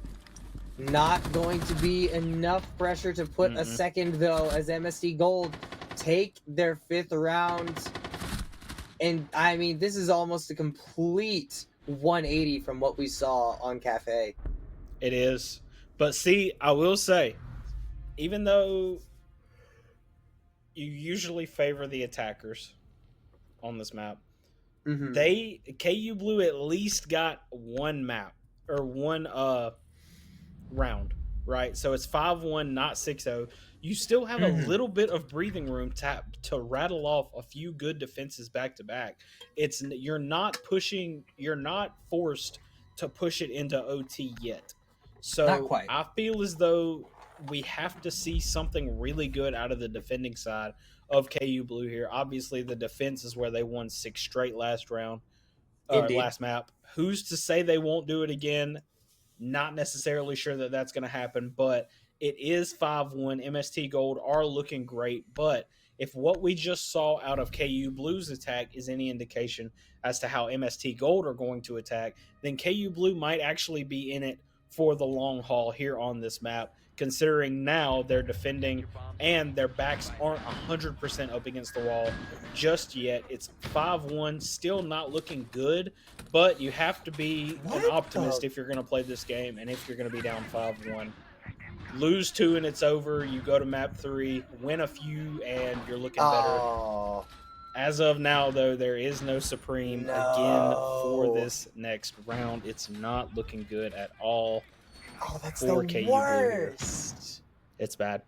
And now it looks like we're looking more towards a map 3. Will Supreme get a grip on his internet or on his power or whatever it is for map 3? Like, how are they gonna play bank 4v5? Are they gonna play bank with him constantly disconnecting? Like, looks like That's safe so players tough. figured it out, realized that they have no other choice but to play. I mean, that's just so ridiculously It tough. is tough. It is tough. Not how we And they wanted are to see them win forced. this. Definitely not, but they are now forced to play this one out in a 4 versus 5. Something they're capable of doing, for sure. It's just not going to be Yeah, particularly look at that. easy. And see, already they have equalized the numbers here, getting rid of the Thermite. And I mean, if you were going to find a character to take out of the equation, Thermite is a good one to get rid of. Obviously, you are still in grave danger of fighting against the Legion on this Deimos, or this Ashe, just playing from the high ground, finding a very, very quick pick. But 3 versus 4 now. Winnable for the side of KU Blue, but definitely not going to be a preferable fight to take. Not at all. Considering they're down a man, considering they have a man down when it comes to gunfire, that being the castle is now out. Amon is off the board. He has been playing some really good Siege. Swan takes Shakeout, another very pivotal player for the side of MST, and just like that, they have a chance.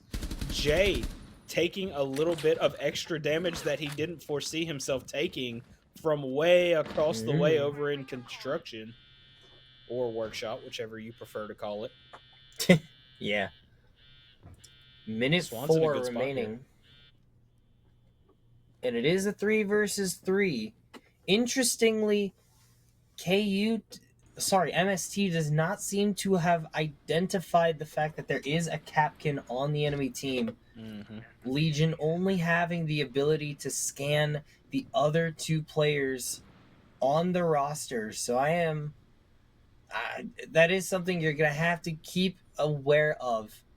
They still don't know that there is, in fact, a Capkin on KU's defensive half here, but that's not going to be a problem anymore. That was Legion, so tough. What a beautiful shot. Oh, safe. Managing to hit Swan. one. Okay, interesting. 4 versus 5 has suddenly turned into a 2 versus 1. If anybody can do it, though, it's Legion will be denied. And despite losing out on a player, that is going to be a first round win in this half for KU Blue. And once again, we are going to be going to a brief pause just so we can see if we can get Supreme back into this. I did see safe players in the chat say keep going. Keep going. So maybe they're feeling confident. Maybe they can get Supreme back in here for a round or 2 here and there. But I mean, at this point, then it kind of just seems like Supreme is. It kind of seems like it's cooked. Unfortunately, it might be done. Who's to say he comes back and can play the rest of it? I don't think he will play the rest of it when he comes back. He might get kicked out again, or just anything. Honestly, could happen. But no Supreme, no problem. Right then, that seemed like a very well-rounded. Everyone was exactly where they needed to be type defense, and I feel as though if they keep rattling off those types of defenses, it'll be 5-5 before you know it. I mean, it's already 5-2. They just have to win 3 more. I am horrible at math. That's so bad that I had to think about that. If they just have to win 3 more and it's 5-5, that looked good, though. In all honesty, that looked really, really good, even without Supreme. Looking to see if they can keep it up. I don't necessarily know if bringing Supreme back is going to help or hurt him. He might end up going straight back out during the prep phase, or he actually might play and continue to play some decent Siege. But who's to say? Who's to know? As of now, it looks as though we're either going to be playing a 5v5 again, or we're going to be playing another set of 4v5s. But I mean, who's to say they needed them? Who's to say they didn't? They still played a really, really good set of defense right there. And if they keep that up, they'll be tied in no time. Yeah, there is also the possibility. I did hear one of them. I did hear the producer in my ear at one point suggest that they ask for a sub. substitute player. I am not sure if KU has a substitute player ready to go right now. If they Maybe they don't need do, it. then potentially we end up seeing somebody come in for Supreme on that third map, assuming we do end up going there, of course. It may not even end up being necessary if Supreme's internet locks in, if his power locks in, if the rest of KU lock in without him there. All of this is extremely distinctly possible. This is a very good team we're looking at with KU right now. Do not let the 3-3 record fool you. Do not let the fact that they are in Division 4-6 fool you. They are extremely capable, and we saw a lot of that on Cafe. We did, and then and in my opinion, we saw a lot of that this last round.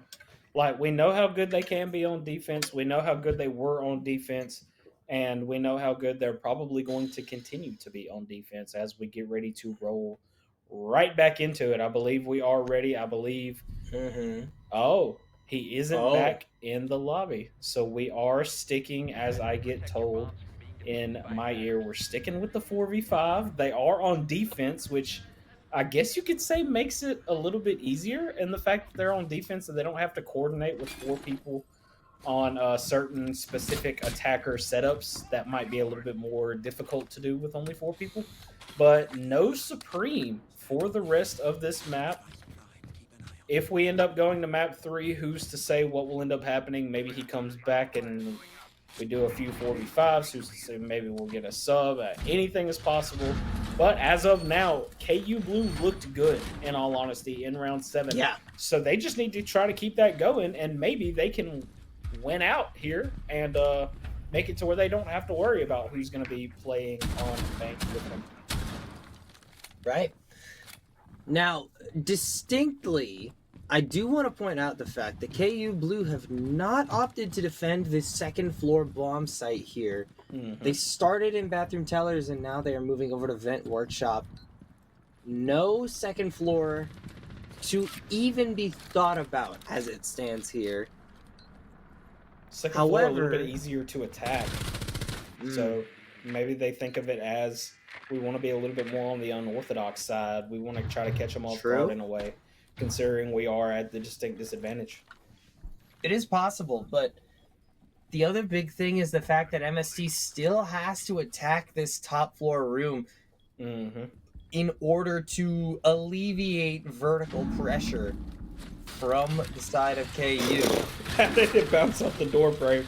That is not what he wanted at all. What a boogie. But I mean, that's a beautiful shot coming out. Just completely shuts down the Kaid playing in the second floor. Now it's a 3 versus 5. Make it a 3 versus 4. Oh, don't 2 sprint. versus 4. Why are we sprinting? Back and forth and back and forth. Why are you sprinting, Bio? Shake, looking through the floor here, trying to find literally anything right now. And, I mean, one more kill for MST Gold would kind of put the nail in the coffin at this point. It would. They're not up 6-2. They're up 5-2. So obviously there are still all of the chances in the world. But yeah, no, it's all but said and done. You can count on safe players to be good for 1. He docks himself back up. He might have to play post plant here, but if he gets another kill, then it's going to be looking a lot better for him, and he can definitely get that if he finds them. I mean, the problem is the fact that even if you find this first player who's inside the building, you still have to deal with 1, maybe 2 players who are playing outside so far away. They simply cannot be easily punished for, like, trying to go for an award.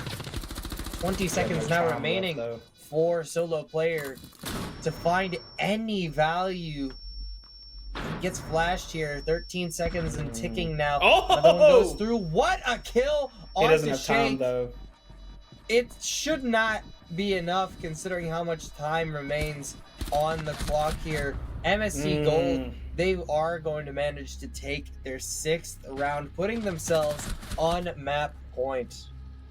So close too, though. Like, you can see the wheels turning in the heads of KU Blue. You can see the strats panning out. It is just so unbelievably unfortunate that they don't have their 5th, because if they did, I feel as though they would have won that, and then we would be talking about a completely different game. That was still, even in a losing effort, a great defense from KU Blue. It just sucks that they now have the handicap that they couldn't really predict was going to happen. Yep. And it does make it a little bit easier, alleviate a little bit of the pressure that they're on defense. But there was an early pick that definitely should not have happened onto Swan. And then it just kind of fell down from there.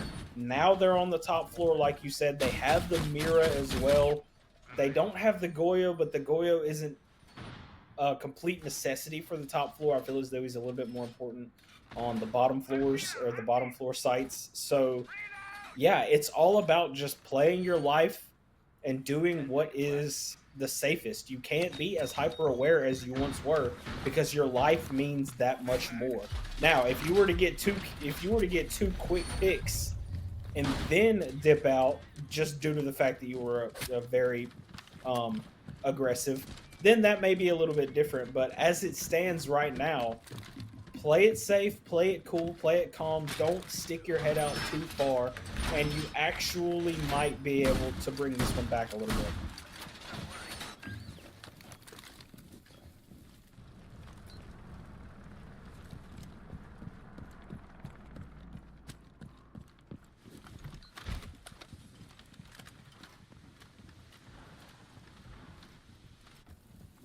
Smoke canister off the board early as well from safe players is not what you want to see either.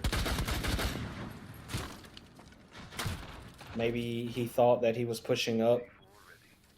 Maybe he thought he was in the building already. I'm not sure. C4 off the board early too. Yeah, that resource expended very early by the Cade here. You do still have one in the hands of the Mirror, though, so... Nothing. What are we... That was such a bad play. I don't agree with yet that it one. Somehow got Legion killed? What? Alright, yeah, Legion's out of the picture, and that means that the primary aggressor for your composition is gone, so... Not sure how I feel about that one, personally, but anyway you slice it, what's done is done. No Blackbeard in the round. Going forward, 90 seconds remaining now. And eventually... Oh, I didn't realize that was an attacker. What? Shake is in sight? Yeah. What are we... What is happening? Your teammate just got down right beside you. Why are you not looking? No. What is going on? To lose that. Oh my lord, did you deserve to lose that? And that's the map. I mean, that's just a... What? How what are we doing? How are you letting a Dokkaebi get that far into the site? How are you letting that happen? How are you not noticing that your teammate got downed by that Dokkaebi right there? That's such a brutal way to lose the map. Not like, I mean, it's part of me wants to say it's okay, because you were down a player and it wasn't looking amazing for you in that map anyway. But that's still such an unfortunate way to drop a map. So bad. That's so bad. I honestly can't believe I just saw that. First and foremost, how did he get that deep in sight? How did he get there? He's not a Rooney. Amaru. He can't What just are you looking at? Hop through. Oh, he had to have walked up top middle. Which, by the way, why is that not being watched? Why isn't that being watched? And then he hops in. I genuinely thought that we were watching a defender right there. And I'm in my mind, the wires connect, and I'm like, what is he shooting his teammate for? And then I'm like, oh my god, that's not a defender, by the way. I'm baffled. That's a Dokkaebi. I'm baffled. Inside. I'm not sure how the Dokkaebi got there, and you know what? The world may never... I know he's screaming at him. Turn, look. The world may never know truly how the Dokkaebi got into that room, but you know what we do know for sure? We're going all the way to bank on this one. It's been a very one-sided series on both of the maps we've seen, flip-flopping back and forth between which team actually ends up doing the dominating. Hopefully we get something a little bit closer on our final map of the night.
Hey, boss, I'm talking, I'm knock you out. 33 don't care 3 man.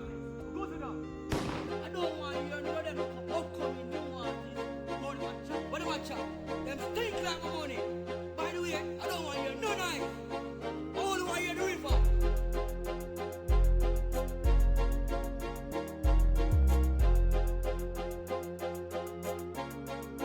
There's on the beat.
It's time for the thrilling conclusion to our third place match. This is a third place match, y'all. I would like to Yep. remind you, this is a third place match, and we are in it for the long haul. We're going all the way to the third map here. We have only seen a total of 16 rounds in this series so far. A 7-0 in map number 1 and a 7-2 in map number 2. Once again, it is me, Getster, joined by my good friend Ace of Toronto, and I think we're both very ready for this to be over, but Yeah. we do need to get through just one more. We do have to go to map 3. Unfortunately, it is Bank. This is going to certainly be Unfortunately, a viewing fest. Yeah, not the biggest fan of Bank, me personally. Supreme, it's update okay. on him. It's okay. Some of us can be wrong. Update on Supreme. He is playing. He is back. He moved setups, so he will be here. They won't have to play with the sub this time. Sub was on the table, but we're gonna see how this new setup holds up for him. Mhm. Supreme, when you watch the VOD back, blame JD. It was That's true. JD's fault. This That's was true. definitely JD's fault. That's true. But yeah, we're looking to see how this is gonna go. I feel like MST kind of probably have this one in the bag. Even though we haven't seen them at all on Bank so far this season, we have only seen, I think it said 8 rounds of KU 8 rounds Blue, from KU, yes. and they were, yep, there it is. Oh my God, 13% win percentage. So I So don't think they favor Bank very much. So here's the thing about this, right? I kind of just want to ignore all 4 of the numbers on screen on Bank right now, because realistically, if both of these teams allowed this map to get through the ban phase, and that speaks to the fact that they both feel at least comfortable enough on it to allow it to be here, right? Hopefully. So theoretically, both of them are at least somewhat comfortable here.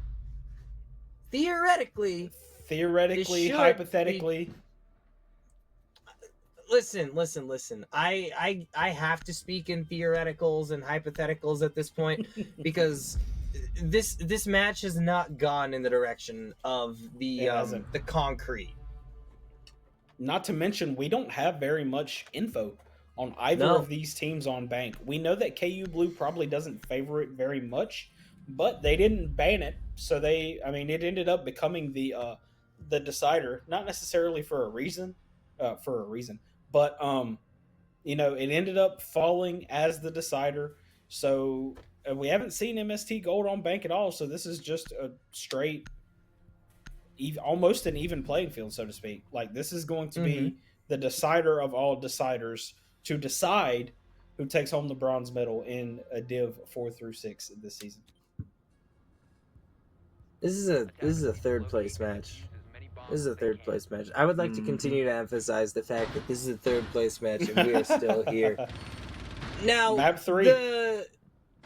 One of the things that I find the most interesting about this first round here is that obviously we're going to the basement, but two of the most prominent operators for defending the basement are not on the board for the side of MST. You don't have, for KU.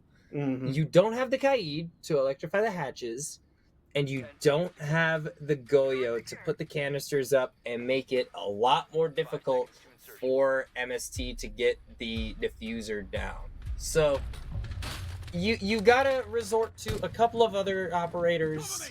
Most notably, the plant denial in this instance is going to come down to primarily the Echo and the Maestro. Meanwhile, you've got Scopos for a little bit of a roam. You've got the mute for drone denial, maybe a little bit of wall denial here and there, but I'm not sure how useful that's going to end up being. And then you have the Mira, who is just a very good operator and has been for a very long time. That was very nearly a team kill. I thought it was going to be a TK, actually. That was crazy. So it actually close. Sounded like he shot him too. Wow. That was so close to being a TK, but eventually it is going to be the first pick going the way of Supreme. KU already finding value from getting this player back in the lobby. One kill under the belt of this Scopos player right off the bat. And nearly finding two there. That might have been I think two, he did honestly. get him. It's very possible, but that is an unfortunate time for the boy stuck in freeze. time. That boy is stuck in time. That's so unfortunate of everyone to have crashed tonight. We've had power outages from players. We've had 7-0s. We've had a 7-2, and now we have our observers game crashing. I might crash out. I might lose my mind. I might jump out my window and run into the night. Just run up the hill behind my house. Funko Pop, and never Funko Pop return. alert. Show me the Funko Pop. Show me the Funko Pop. Oh, the Funko Pop? There's a lot of Funko Pops. There are the one on top. The one on top, that is I got this one at the last Mariners game I went to. This is Logan Gilbert, one of the pitchers for the Mariners. The guy who lives 4 hours away from the Mariners, by the way.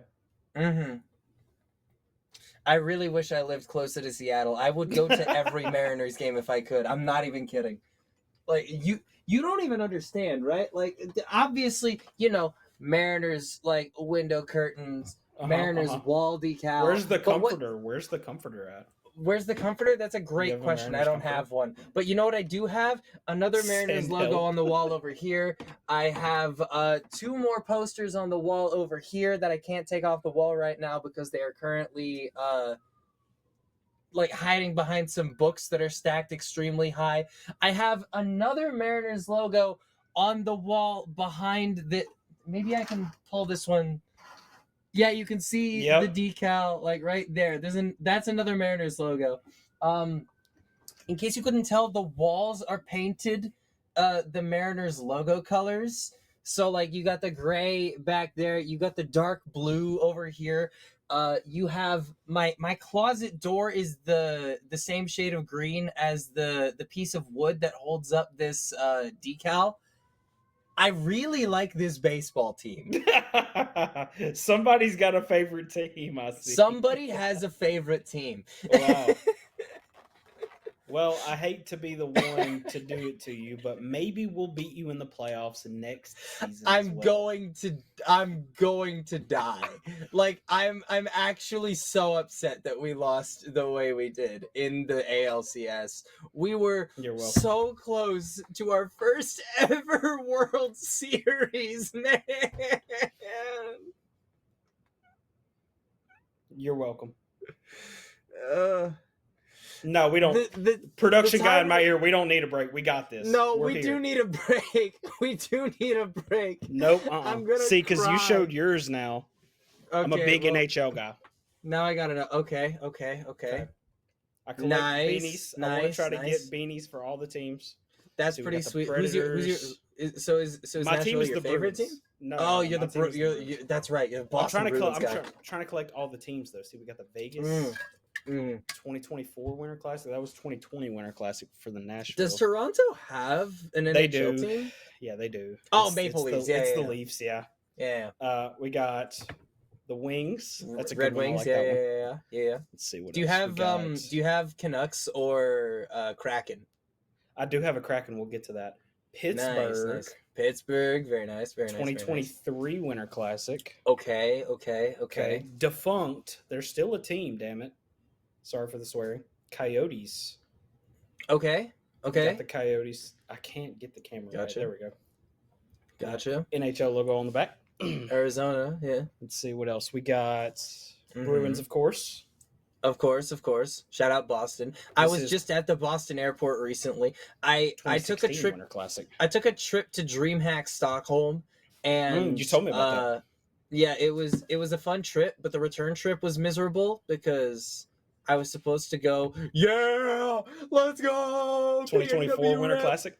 Let's go. That's a good. That's a good one. I was supposed to fly from Stockholm to Paris to Seattle, and then back home to Spokane. That's the other team I care about. Let's go Flyers. Let's go Flyers. Let's That's go it Flyers. for now. That's it for now. Fair enough. got You some gotta more get coming. you gotta get a Canucks one next. But I the think. Canucks suck, dog. They're I so don't care, dog water. man. They're dog water. PNW plus They're bad. Canada, bro. They're You're bad. literally Canadian. They're bad. Quinn Hughes is leaving. I am not Canadian, by the way. I hate to be the Oh, I one to thought you break. were. To be What the do you bearer of mean you're bad not news. Canadian? You have Ace of Toronto. Your name is Ace of Toronto. All right, here we go. It's the. I have to have this conversation every once in a blue moon, right? Okay, so. All right. If you can't tell, I am not from Toronto. I really wish I was. Never been. Never once have I been. I'm gonna let him laugh hysterically while I tell the story of my name. So Ace of Toronto, right? Midwest faithful know me. I've been here for a while now. The name, right? It's all one. It's conglomerative. Ace of Toronto. Ace comes from the Rainbow Six Siege operator. The main season that I played, like one of the very first seasons I ever played, was Steel Wave. That was the season that Ace and Malusi came out. Ace was one of my most played characters all the way up until Raora came out, actually. Raora then became one of my main attackers. And then of Toronto was because I think the word Toronto looks cool. That's it. It's a cool looking word, right? Ace of Toronto. And then now my freaking Wikipedia says that I am Canadian, and I love that, but I'm not. No, I've been operating under the assumption this whole time that you were in fact from Toronto. I can't believe I've been lied to for this We whole all time. learn something new every day. We all I do. can't believe it. You've never even been to Toronto. Never been. Matter of fact, I live geographically very far from Toronto. Oh my god. I'm losing my mind. Chat, I promise I'm not normally this I promise I'm not normally going this crazy on broadcast. This is an anomaly. This is the most absurd broadcast maybe that I've ever been a part of. It was this or like one of the first Smash tournaments I ever did where there was like a lot of conflicts in the people who signed up to commentate who also wanted to play the video game. So I just ended up commentating for like 9 hours straight. That was a miserable day. Well, now that we're back in, and now that I have gotten confirmation that JD is actually watching now. He wasn't watching, by the way, according to what he said. This is your fault, buddy. We're having My the game fault? of our lives, and it's JD's fault. It is your fault, JD. Okay, JD's fault. I said it once already, but you weren't here. That's messed up. We're having rehosts. We're having player issues. We're having OBS We're issues. in hell. Nuko might fall off a cliff within the next 20 minutes. Who knows? Our production guy. And yeah, it's somehow all JD's fault. It all ties back to the fact that it's JD's fault. Dude, we are in actual hell, I think. This is a third place match nightmare. from hell. This is a nightmare game. Dude, they are going to have a blast watching this VOD back, though. I can tell you that right now. Dude, I'm gonna have a blast watching this VOD back. I can't wait. I'm gonna get so much, like, for the blooper reel. It's gonna be amazing. Blooper, but it was happening live. Yeah. I mean, I'm literally just going to record the entire segment of me learning that you've never been to Toronto. Yeah, that's a pretty funny one. I could have swore I'd already told you that, but I guess I not. can't believe it. I guess not. MST finds the opening pick here off the back of a great shot from Shake. Ooh. DMR outside the window, but another DMR from the inside of the building this time around. Same comes one. out and saves players once again, finding the trade here onto the Lion. And, I mean, Lion definitely one of those operators that you want to keep alive for as long as possible because, you know, that gadget, it's an active one, you know? Safe players, though, finding another pick The onto Hibana off Ocean the this wall. time. Hibana! The bug Oh swatter my god! from a These distance. are two operators you do not want to be losing early into a round. Hibana had already used some of her pellets, though. Ocean was not What? all the way down and out like Amon was there. Oh, holy What? Lord, safe players. What? He is lethal with it. What? I mean, the moment you think you're safe, The you moment just you think you're crawl safe. out. And then suddenly, safe players is there. Cameras have been overtaken by MST Gold, but I mean, realistically, what's that going to do for you at this point? The rest of your teammates are going to be on the cameras that have been set up by KU Blue. And that does include the Valkyrie cameras, so theoretically, there's a lot for you to work with. Bulletproof as well, that the Legion has set down somewhere, but I mean, you're gonna need a lot more than just what was cameras and that? intel. But that was a beautiful shot from Shake. Wait a goddamn minute. Oh, Wait a safe minute. quad. Get the Safe ace. quad, Safe. get the ace. Give it to him. Give it to him. Legion, all that stands between another round He win has for it KU right here. Blue, but I mean, there's just not time, man. Oh, Swan. He stole it. Swan. I can't believe Swan would do this. Oh, You'd that was a think it nice would- angle, though. You'd think he was a bird of prey the way he swooped in and snatched it away, but Okay.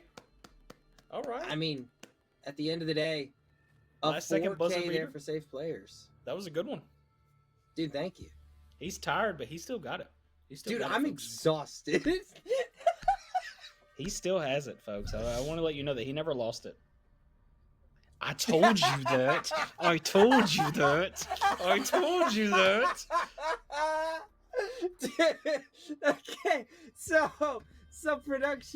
production just whispers into our ear. It does say you're from Canada on Liquid Yeah. Media. I told you. It says Canadian cast. That is so funny. Oh my god. I got people. I got IRLs, like IRL friends, sending me messages, especially when I first got like stuff added to my Liquipedia after I got enough points for it. I had so many people texting me like, "Hey, you're telling all of us to go look at your Liquipedia, and it says you're Canadian," and I'm like, I can't control that. I can't control this. The Liquipedia editors, they have it all wrong. That's so funny. That is genuinely hysterical. I told y'all. I told y'all. I told y'all. The Ace of Toronto lore is maybe the funniest part of the stream tonight. It's either that or the fact that like the second map was actually just a map from hell, but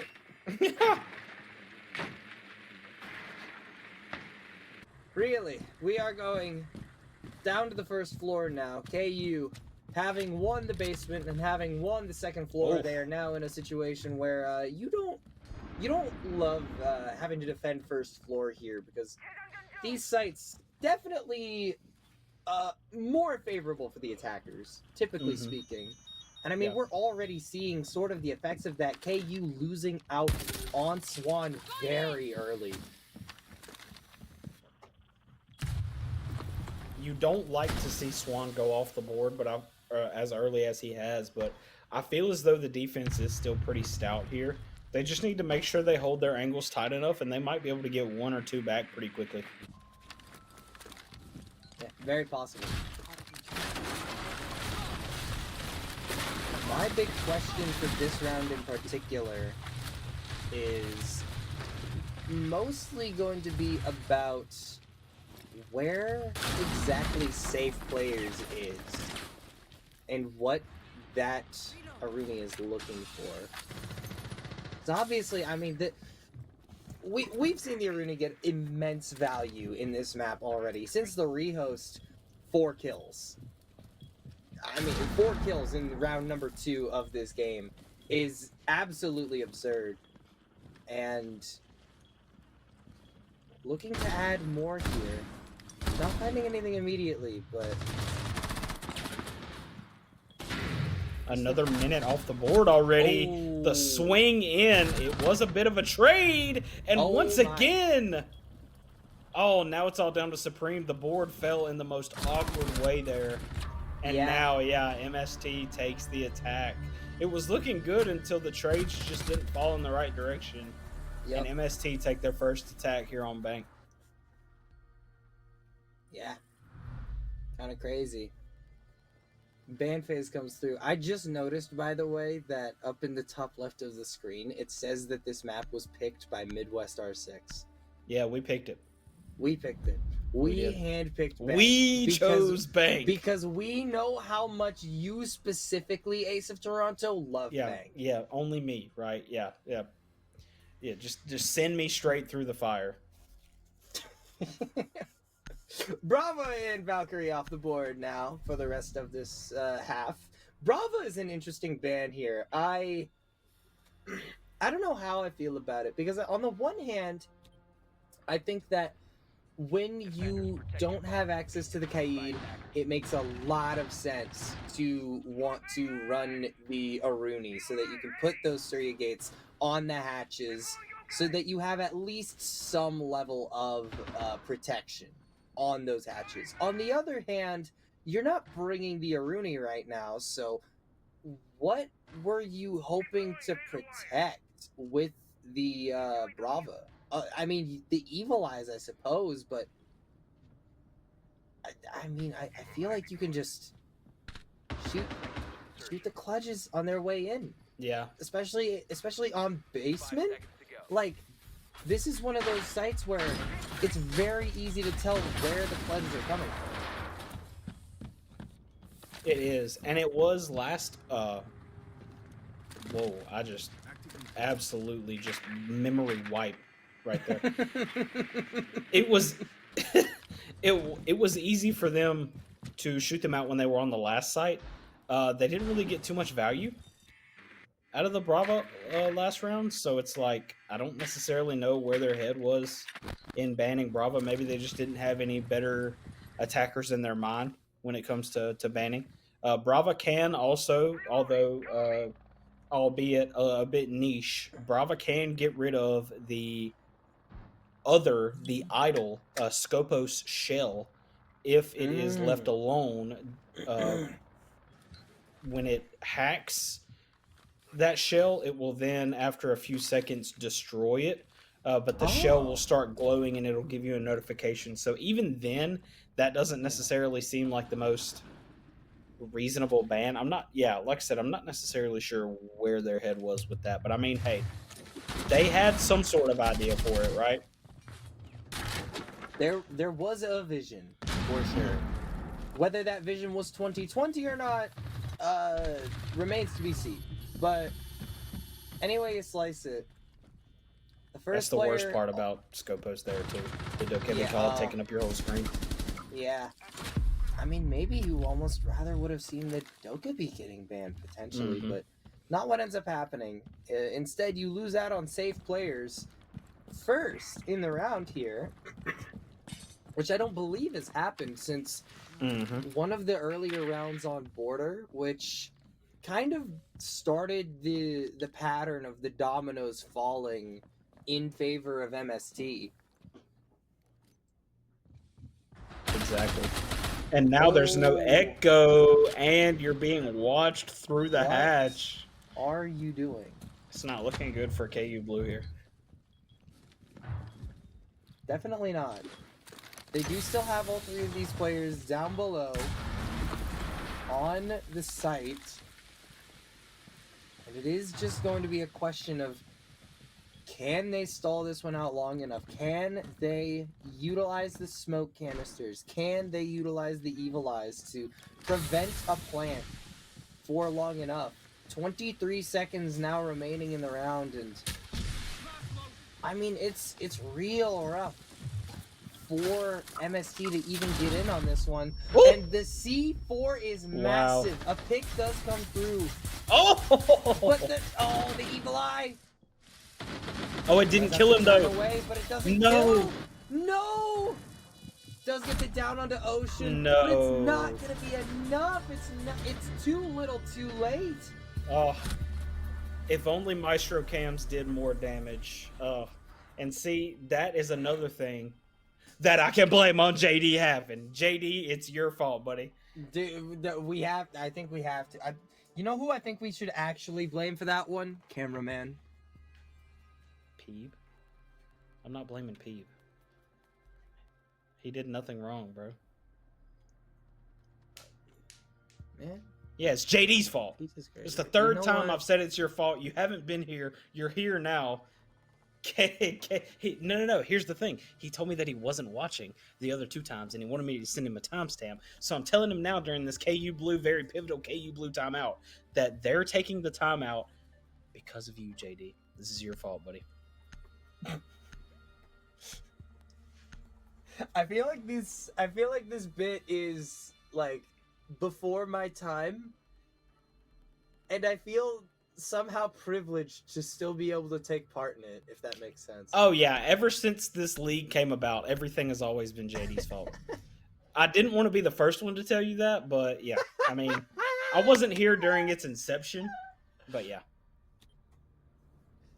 One thing I do find kind of fascinating about this this particular half is that we have seen a very atypical ban phase from KU Blue. Obviously, getting rid of two shields kind of makes sense. If you really don't like playing against shields, then I understand it. But getting rid of the Brava as well is interesting here, because typically what I think a lot of teams tend to do here is get rid of one of those ranged hard breachers like the Habano, like the Ace, so that you can fortify that wall that the Legion is near right now. I do not remember the name of that wall for the life of me. But if those two operators are off the board and that wall is fortified, there is no way to open it. Like, straight up. True. You cannot open it at all. And that allows the entire defending team to consistently rotate through that hallway safely without having to worry about the long angle from outside. Yep, exactly. I 100% agree. I 100% agree. So I am... The point I'm making here is, why have we seen a Brava ban? I much rather would have seen an Ace ban, personally. I mean, I would have even preferred, like, a Habana ban. Yeah, I would have thought the same thing. In all honesty, I felt as though Habana was the ban, and yet for some reason Brava comes out. It was certainly an interesting play from KU Blue. And Habana would have been really nice, especially if you were defending on the basement, because Habana is great at opening hatches. Exactly. So, like, I don't know. That's just what made the most sense to me. It clearly not what KU Blue wanted to get off the board, but I mean, Brava's annoying. Yeah. I'll give him that. Annoying operator to deal with.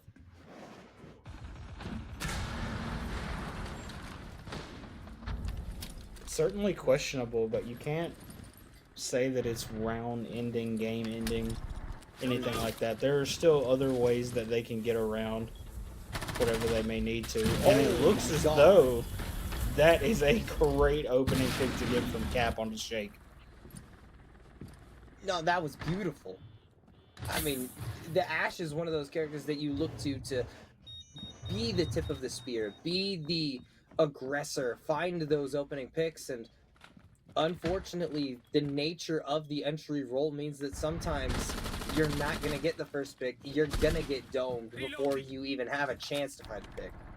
Less than a minute now remaining here, and one player has fallen, and it is just about the last player that you would want to see fall for MST Gold. Exactly. Shake has been pretty pivotal. Supreme goes down now at the hand of...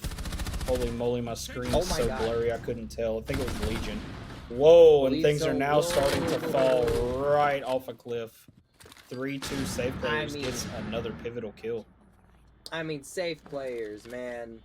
Every single time you think he's been impactful, he just decides to drop another couple players. 3 down to the hands of the Aruni here.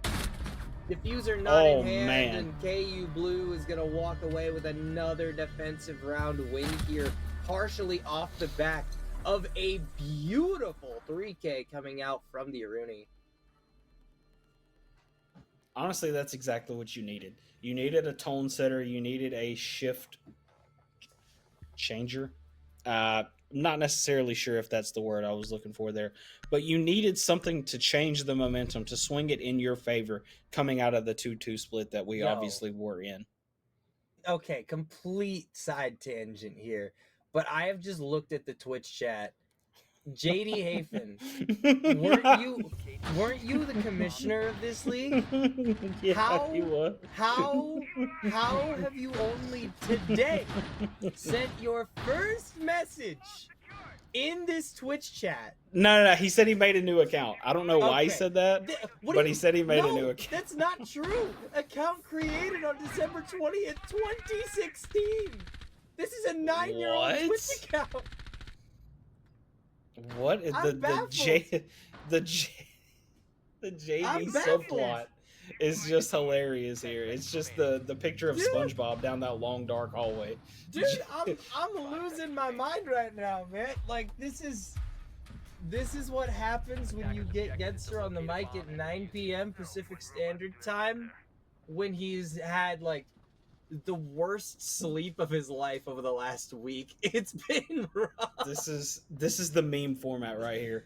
Genster and Ace happily laughing their sleepy pain away throughout this match. And then JD subplot, and it's just SpongeBob down the long dark hallway.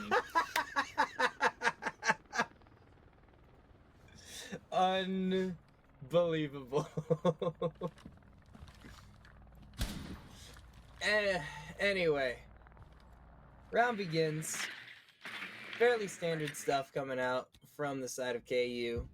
We're back to the basement. We're back to a very similar composition with safe players on the Echo, with Swarm on the Maestro, Supreme on the Scopos. So, and I mean, it's not a particularly different approach from MST either. I mean, the big difference is I don't think they've been running Flores while last attacking round this site. What? Okay, that wasn't. For a moment, I thought that was the Flores that got that kill. It wasn't. It was in fact the Scopos finding Legion, which is a huge pick for the Scopos specifically to find, because now the Logic Bomb not going to be a problem for that robotic operator. Yeah, I mean, it came exactly when it was needed. Legion being probably the biggest player besides Shake for this MST Gold squad. Getting him off the board early. Supreme has been known to be very good on the Scopos, and now Supreme is off the board, but quickly traded back out by Safe. Excellent trade. Really, truly. Hard breach charges are available for the side of MST. specifically one. There was only the one remaining. It has been expended by the Grim. Shake is going to opt to open up the elevator hatch, interestingly enough. Not one that you see attackers utilize too often, typically, but I mean, if it's an option, it's an option. So, 35 seconds now remaining for the attackers to find a way into the site here, and I mean, this is just a disgusting yokai drone. It is. This is gross. They have perfect intel. They know exactly when these players are going to be walking directly into the site here. There's a C4 in the hands of the Mira. Surely they're able to toss this one in. Not quite yet. I believe that it was off-put by the Grim Bees. The plant is going down, It's not going to stop the plant. I mean, but the yokais, they're going to keep stopping the plant repeatedly. Plant's still going down. Eventually, the player will die, and KU will take the round.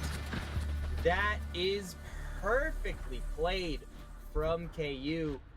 And finally, the sides will swap. After what has felt like an eternity, we are getting into the second half of Bank. Yeah, I mean, they did everything right. They played textbook. You don't have the Goyo, so you know that you have to try to keep your Echo alive. The Echo obviously was very pivotal in that round, and it's just exactly what you needed. Great yokai placement, made sure that safe players got a pick or two and then rotated back, did what he needed to do, and got out of there to keep his life and to keep the yokais obviously still on the board. Because without him, they're useless, and without him, the plant goes down, and we're probably still watching MST win that last round and make it 3-3. But instead, now we're seeing KU Blue up 4-2. It looks pretty good. They didn't look super good on their attack on the last map, so now we get to see how they will fare when attacking on Bank here.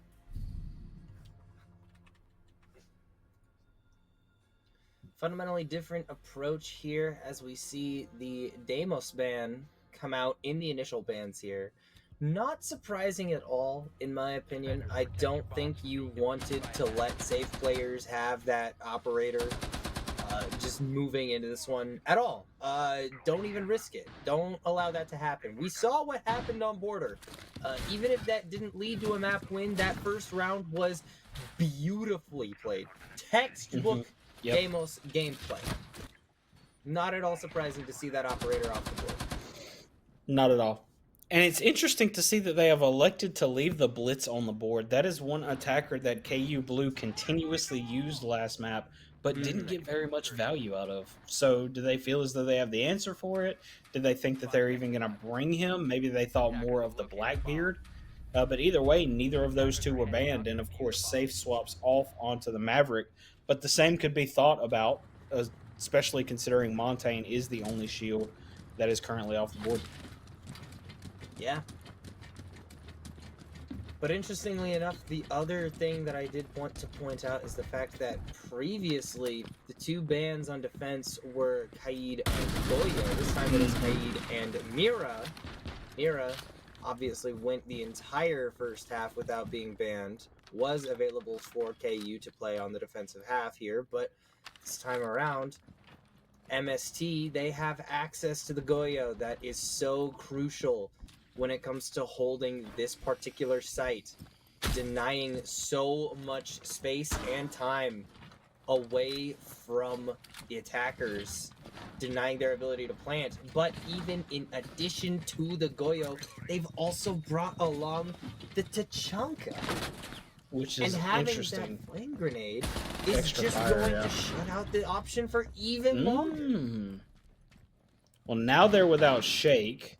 No mute. Obviously, his jammers were already out, but Legion is in such a good spot here. He might have been able to get one, but he doesn't.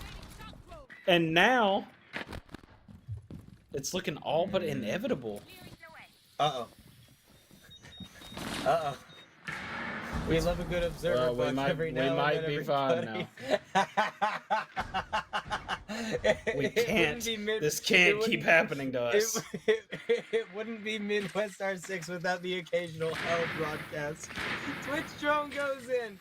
Gonna be destroying a lot of these Goyo canisters that otherwise would have made life very, very difficult for anybody trying to get the plant down here. And, I mean, the flame grenades are being expended too from the Tachanka. So a lot of the resources that would normally go towards denying the plant have been expended at this point, but not when MST were hoping to initially use them. Jay. 3 versus 3 now. Nice shot from Jay, just to completely deny that attacker from walking it down on the top of the stairs. The Fenrir smoke is going to cause problems as well. But eventually, the problems are going to start walking onto the site themselves. It's a 2 versus 2, but one of the players has fallen. So MST, all they needed to do was get that kill secured onto the Blitz. And just like that, it's within 1 round, and we're likely going to the top floor. Everything just fell into place within the last 5 seconds of the round for MST Gold. It was looking like KU Blue were going to win that. I honestly thought halfway through that round, okay, KU's got this in the bag. But no, right at the last second, MST, just everything falls into place at the perfect time. Everyone, it wasn't a perfectly executed, it probably wasn't even a 3-2-1, but it's almost like they went 3-2-1 and then everyone just gets their kills. Boom, boom, boom. Back to back to back. And everything, like I said, everything fell perfectly for MST Gold to be able to take that one and make it 4-3 here. I still don't know who's going to win this, though, in all honesty. KU Blue have looked good. They need to string together a few more good attacks in order to make me, obviously, in order to convince me properly, considering it's 4-3 right now. But, yeah, I wouldn't say that that was horrible at all by MST Gold. That was a very, very well structured round from them. Almost certainly. The big thing that I am taking away from this map so far is the fact that there's no way to deny that this is the closest map we've seen so far in this series. Obviously, map 1 being a 7-0 sweep, map 2 being a technical, difficulty-ridden 7-2 in favor of MST. Now it feels like both of these teams are playing at full firepower, they are playing at full capability, and we are looking at these teams as they are meant to play, This is peak performance, and you really and truly do love to see it out of KU Blue and MST Gold. MST finally looking once again like the team that beat out KU Blue in a 2-1 fashion in the regular season.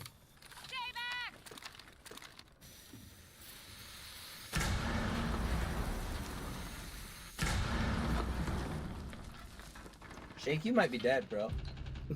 I was just thinking the same thing. Ocean gets the kill to start, though. That's a really rough spot to find yourself in if you're that Frost. Or Ocean gets killed, sorry. I mean, elsewhere on the map, Ocean is killed. It is as you say, so... Bandit out of the equation. Is that hatch open? I mean, that's like your one way out of here right now. I don't think it is, but Frost has secondary shotgun, so it's fine.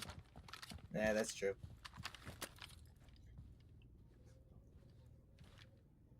Everybody's still full health that's alive, by the way. Nobody alive has taken any, chip damage from, any amount, any source, at any distance. But okay, surely this is the end of the road for Shake. No, Shake has dropped the hatch and is well on his way out of there at this point, so... Not going to fall quite yet, but, safe players, he might. Twitch. No longer going to be a factor in the remainder of this round, having dropped 9 kills throughout the map, but will not get number 10 in this round. Also losing out on Capitalist. Oh my god! More players dropping for the side of KU Blue. Oh no. It's just the Ying outside of the building with 35 seconds remaining in the round. MST Gold, they are looking primed to equalize this map, bring us to 4-4. Something that, frankly, I was not sure we were going to see. Yeah, I didn't expect it at all. Yep, I didn't expect it at all. this has actually been, technical difficulties aside, a really good match. Like, we yes. saw the 7-0 and then we saw the 7-2. Realistically, it was probably going to be somewhere around 7-3 to 7-4 if they had all their players and there were no technical difficulties.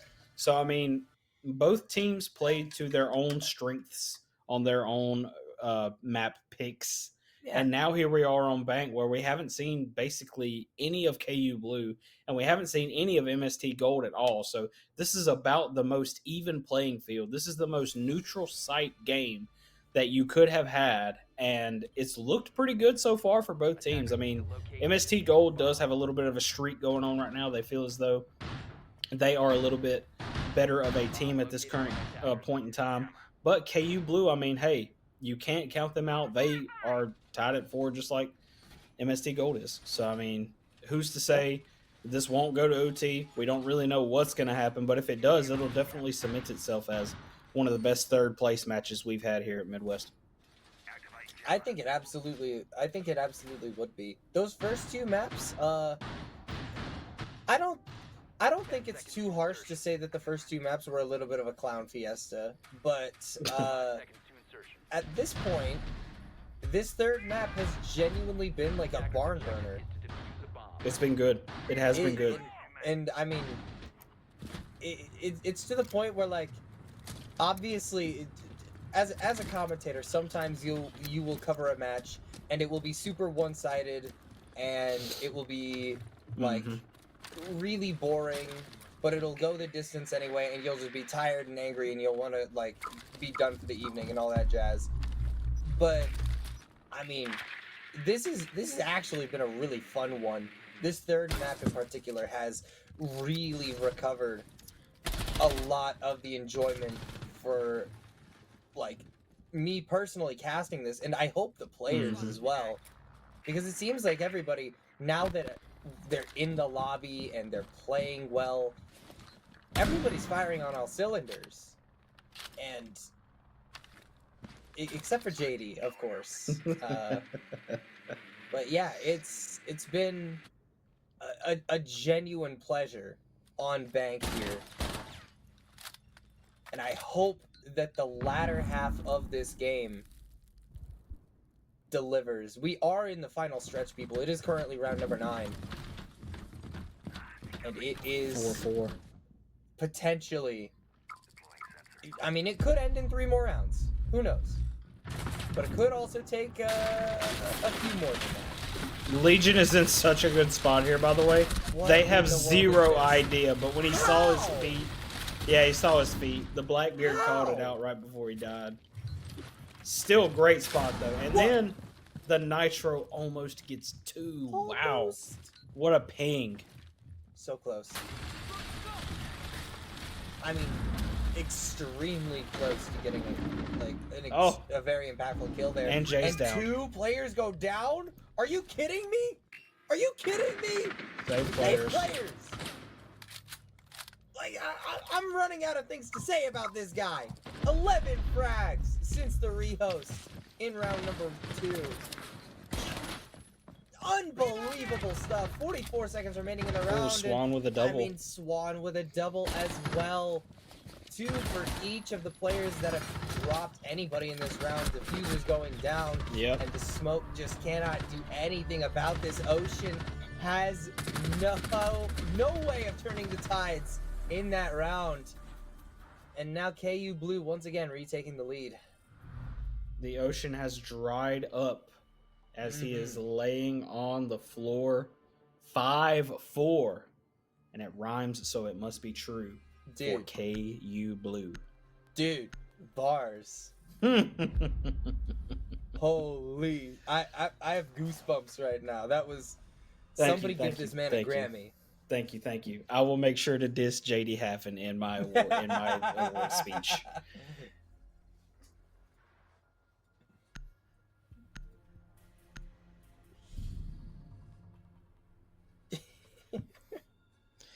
Always diss JD, always praise Chippy. From day one, buddy. From day one. I don't know who Chippy is, but bless up. That's my goat. We love Chip. Get this guy out of here. Yeah, production guy in my ear. Get this guy out of here. How do you not No. know the goat? How do you not know the goat? I've been here for like 2 months. I just got here. I just got here. He was the Back goat. to the basement. May he we rest in go. peace. Rest in peace.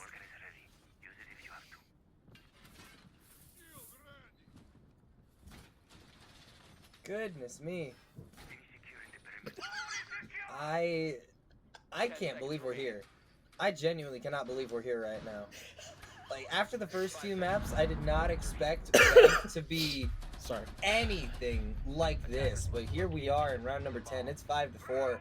KU Blue, 1 round away from match point. MST Gold, keeping it competitive the entire way through. And I mean, once again, we're seeing a couple of very similar operator picks here, but for the first time, I believe this series, we are also seeing a Maverick here from Safe Players. Yes, which is very interesting. Not necessarily sure how they plan on using him. Yeah. I believe this might actually be the second time, but I'm not 100% sure how he'll be used here. Yeah, I'm not confident in like nailing down any location where the Maverick is particularly effective in this instance. I mean, Yeah. One thing you can say for Maverick is that all of his guns are excellent. Yeah. So 100% it agree. could very well just be like a comfortability thing. And Well, that's for just a beautiful Supreme, kill. it's definitely a comfortability thing. That's just a supremely effective kill there, you know? Managing to find one. And suddenly, because that kill was extremely isolated, you've got cameras now. It's looking good for KU Blue. They're looking to make it 6-4. Mhm. But Jay is in such a pivotal position here. Yep. Quite possibly the most important position any player on MST Gold is in right now. Once again, we are seeing a Twitch drone be the bane of MST Gold's existence. Almost just getting had the rid last of one. all the Goyo canisters. And I mean, I didn't notice until right now, but once again, we are seeing a very similar setup from MST where 3 operators are being dedicated to stalling out the plant. The Goyo, the Tachanka, and the Smoke. All trying to ensure that a plant doesn't go down, but I mean, losing out on the Goyo, not the biggest deal in the world, because again, those canisters are already down. There's that Maverick. But here's the Maverick. He is here to open hatches, and this is probably the safest hatch he can open. It's just a matter of opening it. Mav Rework believe. says that There he we go. has 2 big canisters now instead of 5 small ones, so made opening that a little bit easier. Very true. Supreme Okay, with kill another for one. Supreme. Maybe he was the difference maker. Maybe he was the difference maker. Has been a little bit quiet in this map so far, but I mean, it doesn't matter when you're hitting shots like this. The whole team firing on all cylinders, and at long last, our nightmare may be over shortly. Oh no, we have an As interview to do, KU buddy. You're not Blue. going anywhere. We have an interview to do? Dude, we're gonna pan. You're to the not going anywhere. Dude, we're gonna send it to break. When we come back from the interview, He'll be in bed.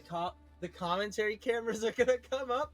I'm gonna be in my bed. You're gonna be here like, well, Getster passed out. Gonna be like, so hey, hello, Safe Players. How are you doing? from a distance. I'll just be like, the only thing you'll hear from me is just like a groan of pain from me in bed, just like just from like 10 feet away. Hold on now, Unc. It ain't time to turn the CPAP machine on yet. You can't call me Unc. I'm pretty sure you're like, A lot older than you, yeah. Probably. yeah. Bro, he sighed as he said, yeah. We have a Denari, the newest operator in Rainbow Six Siege. Bro is not letting him through that hatch. He is here to secure that one hatch in particular. You know what? I'm with it. we're back to the basement. I do find it interesting that we go back to the basement here. I don't hate it by any stretch of the imagination, but it is definitely an interesting decision, especially considering, I mean, Aruni is still on the board. I see no reason to not just go Aruni if you want to do something like that. Yeah, to I mean, one I would have hatch. thought the same thing. Considering I think he used all of them right I there. think he literally used all of his trips on one hatch. I mean, budget or Rooney. Budget Aruni when Aruni is still available. Like, Yeah. what? Hey, let him cook. I don't want to let him cook. Hey, if it gets a kill though, amazing. I don't think it's gonna get a kill. It might. If it gets a kill, I'm gonna quit siege casting forever. Okay, we wouldn't want to put that out into the world. Somebody might want to jump into it for content, and then I'll lose you forever. Yeah. Anyway, you slice it. Things are interesting right now for the side of MST Gold. They have to win this round, otherwise their tournament ends in 4th place. And KU Blue takes home the bronze, landing on the podium. MST Gold falling just short. They cannot, I mean, right now they cannot live up to their namesake of gold. There is no chance of them getting back into a grand final scenario. Plus, this is They have bronze, to be I guess. happy with bronze. But they, I mean, they got to get there first, and finding Supreme, It's a good that is first a kill. very good start. Very, very, very good first kill. Now you just have to follow it up. These defenders are in very pivotal spots as well. So you really need to Another Maverick. be more thoughtful about, okay, are we going to have to waste a life to push this guy out? And you've already wasted 2 trying to push Legion out, and it That's hasn't worked. gross. It's disgusting. I mean, Legion was the first player dead in the previous round, and it simply hasn't They got mattered some here. of the Denari The mines off. Denari trips literally all got broken, and Denari's dead. Yep, well, hey, he tried, right? I'm on. You were there, bud. You had 20 it. seconds remaining in the round, and Ocean's in a great spot here. Ocean's in an amazing spot. 1 versus 4 now remaining. No And time. I mean, Yep. yeah, there's just no way. MST Gold, they managed to take 6-5. this round away off the back of some great early Oh picks. my lord, this game is still going. Oh, We're still going. There's a chance we go to overtime in map number 3. no, don't say that word. Don't say that word. Don't say. I just said that word. I'm so sorry. I might have just manifested overtime. You should not have done that. Where the hell? Where the hell, bro? Where in hell? Where in hell? We're in hell. We'll And make it back. And JD is the devil. Okay, I know we're blaming him, but dang. My fault. The devil and the angel sit on your shoulder. One of them just oddly resembles JD Haffen, and the other one oddly resembles Chippy Chipman, and you have to decide.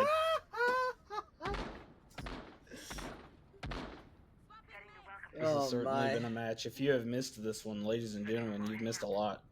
Who needs Akron Purdue, right? Who needs double 7-3? Dude, Akron Purdue was the grand finals of Division 1, and I think that if I recall correctly, Purdue took like what, 4 total rounds, 5 total rounds. I mean, what are you gonna do? Like, This map alone is better than that whole series. I mean, genuinely, what are you going to do against Akron, right? Like, they had no shot at all. This Akron team's on a completely another level. Akron is simply nice at the video game. Only collegiate team to make back-to-back Element playoffs, by the way. Just want to let y'all know that. Element being Tier 2 Siege. Tier 2 NA Siege. Dude, shout out Much Element. love for those guys here.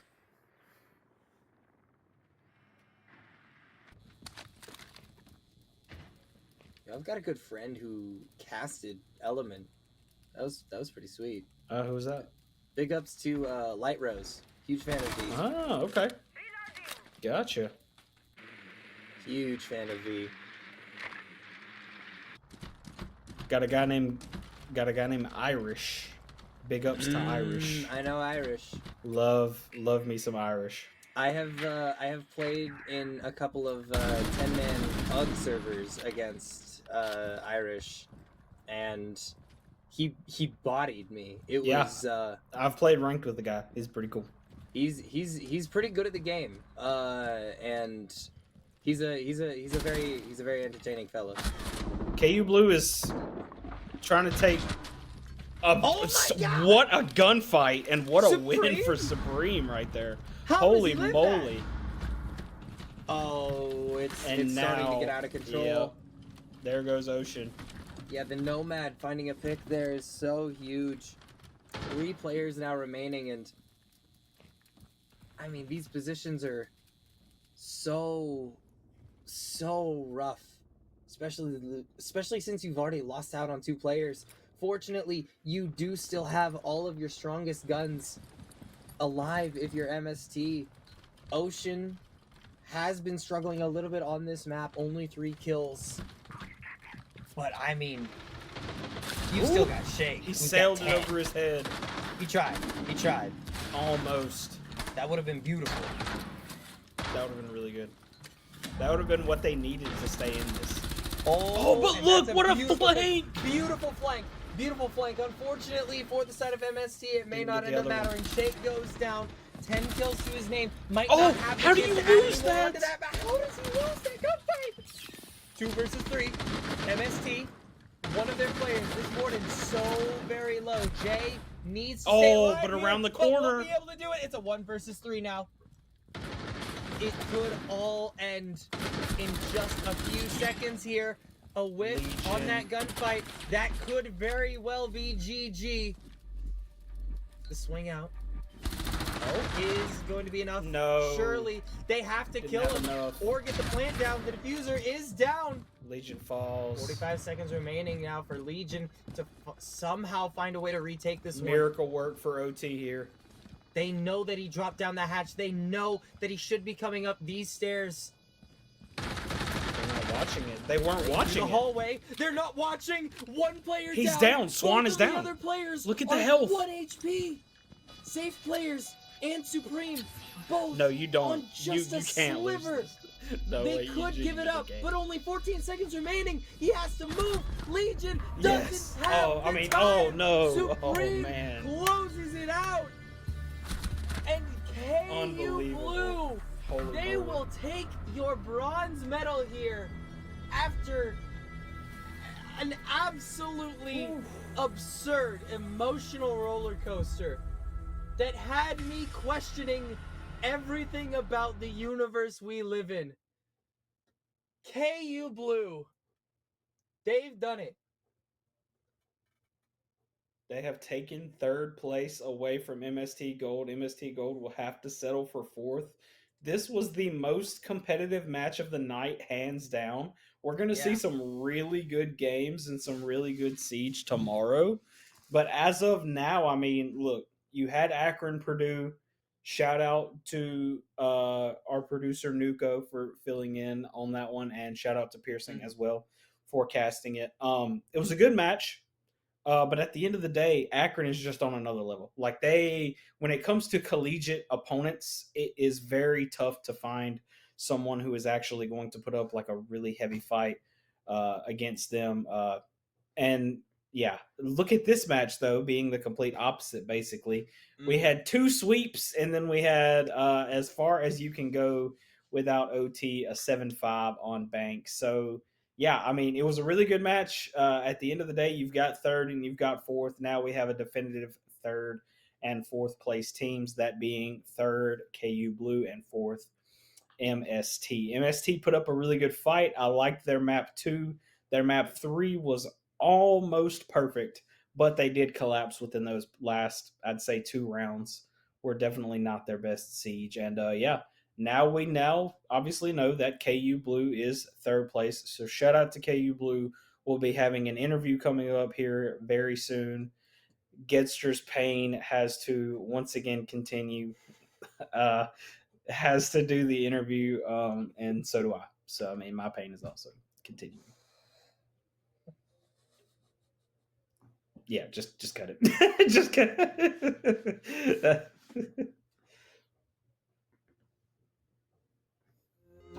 No, we're not done. No, we're not done. Damn it! You stay here. You ask questions. What watch out? Them stink like my money. By the way, I don't want you no lie. All the way in the river. Oh no! I have to go. Oh my god. I'm asking this man one question. That's on the beat.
What's good, y'all? We got Swan in here Hello. for our winners interview this evening.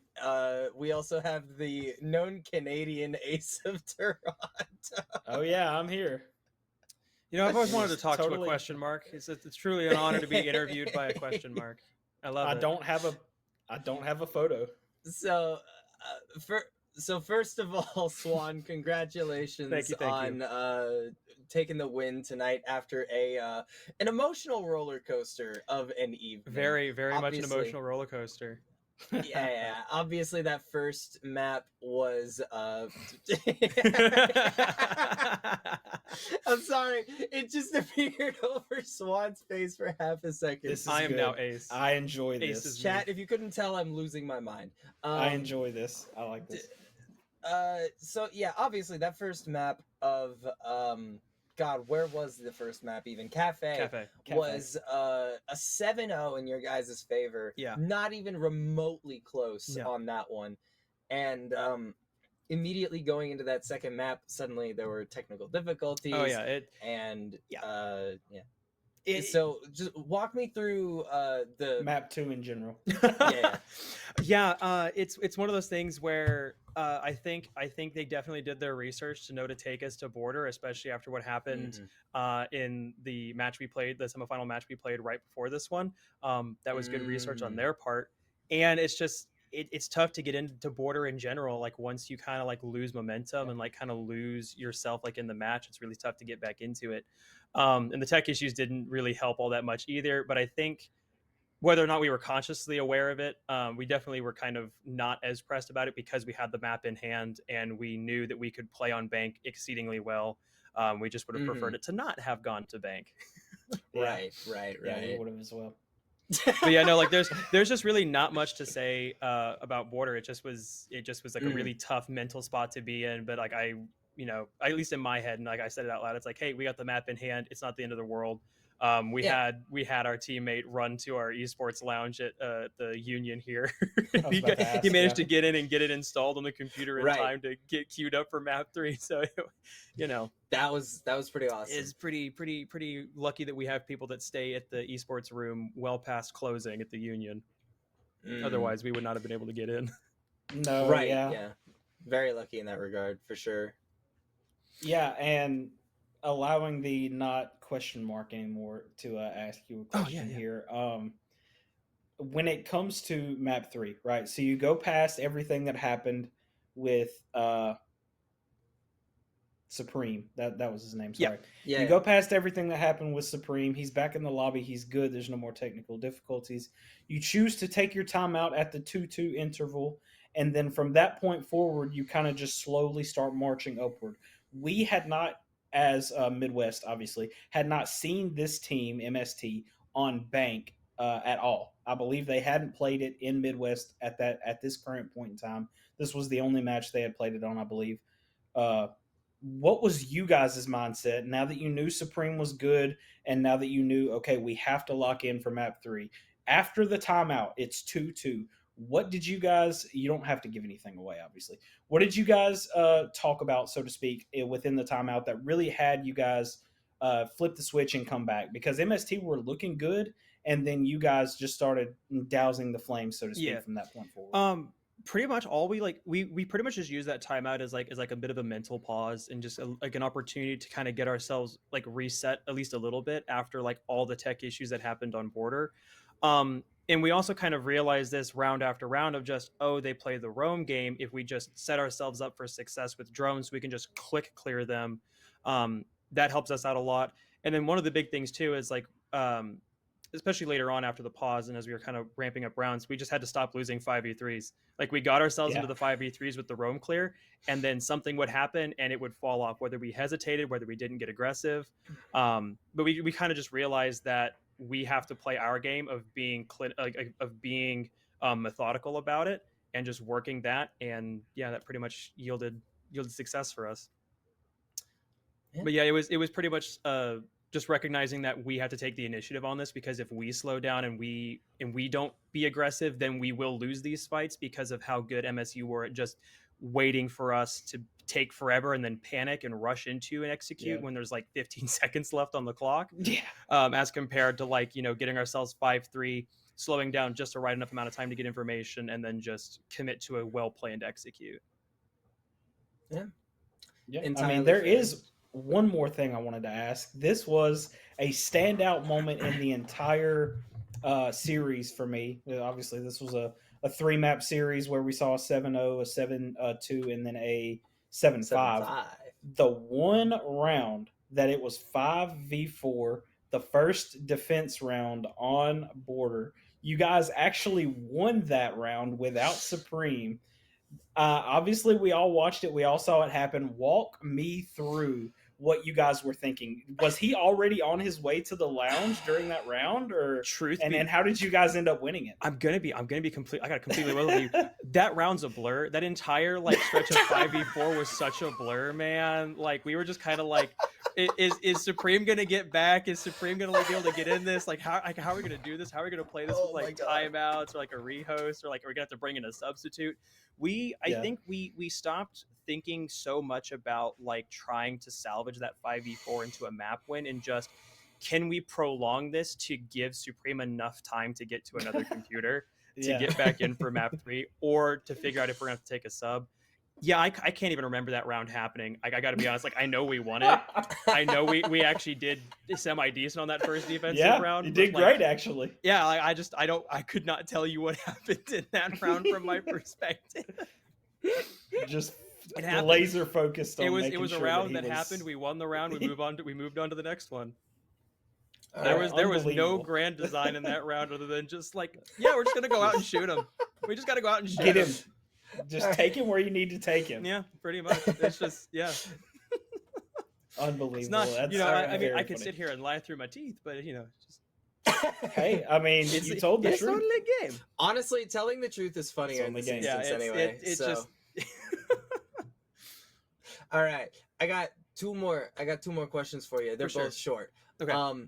They're both for fun questions too. Have absolutely nothing to do with the game. Oh, First of all, I see know the what he's American gonna Idiot ask. poster in your background. What's your favorite song on the album?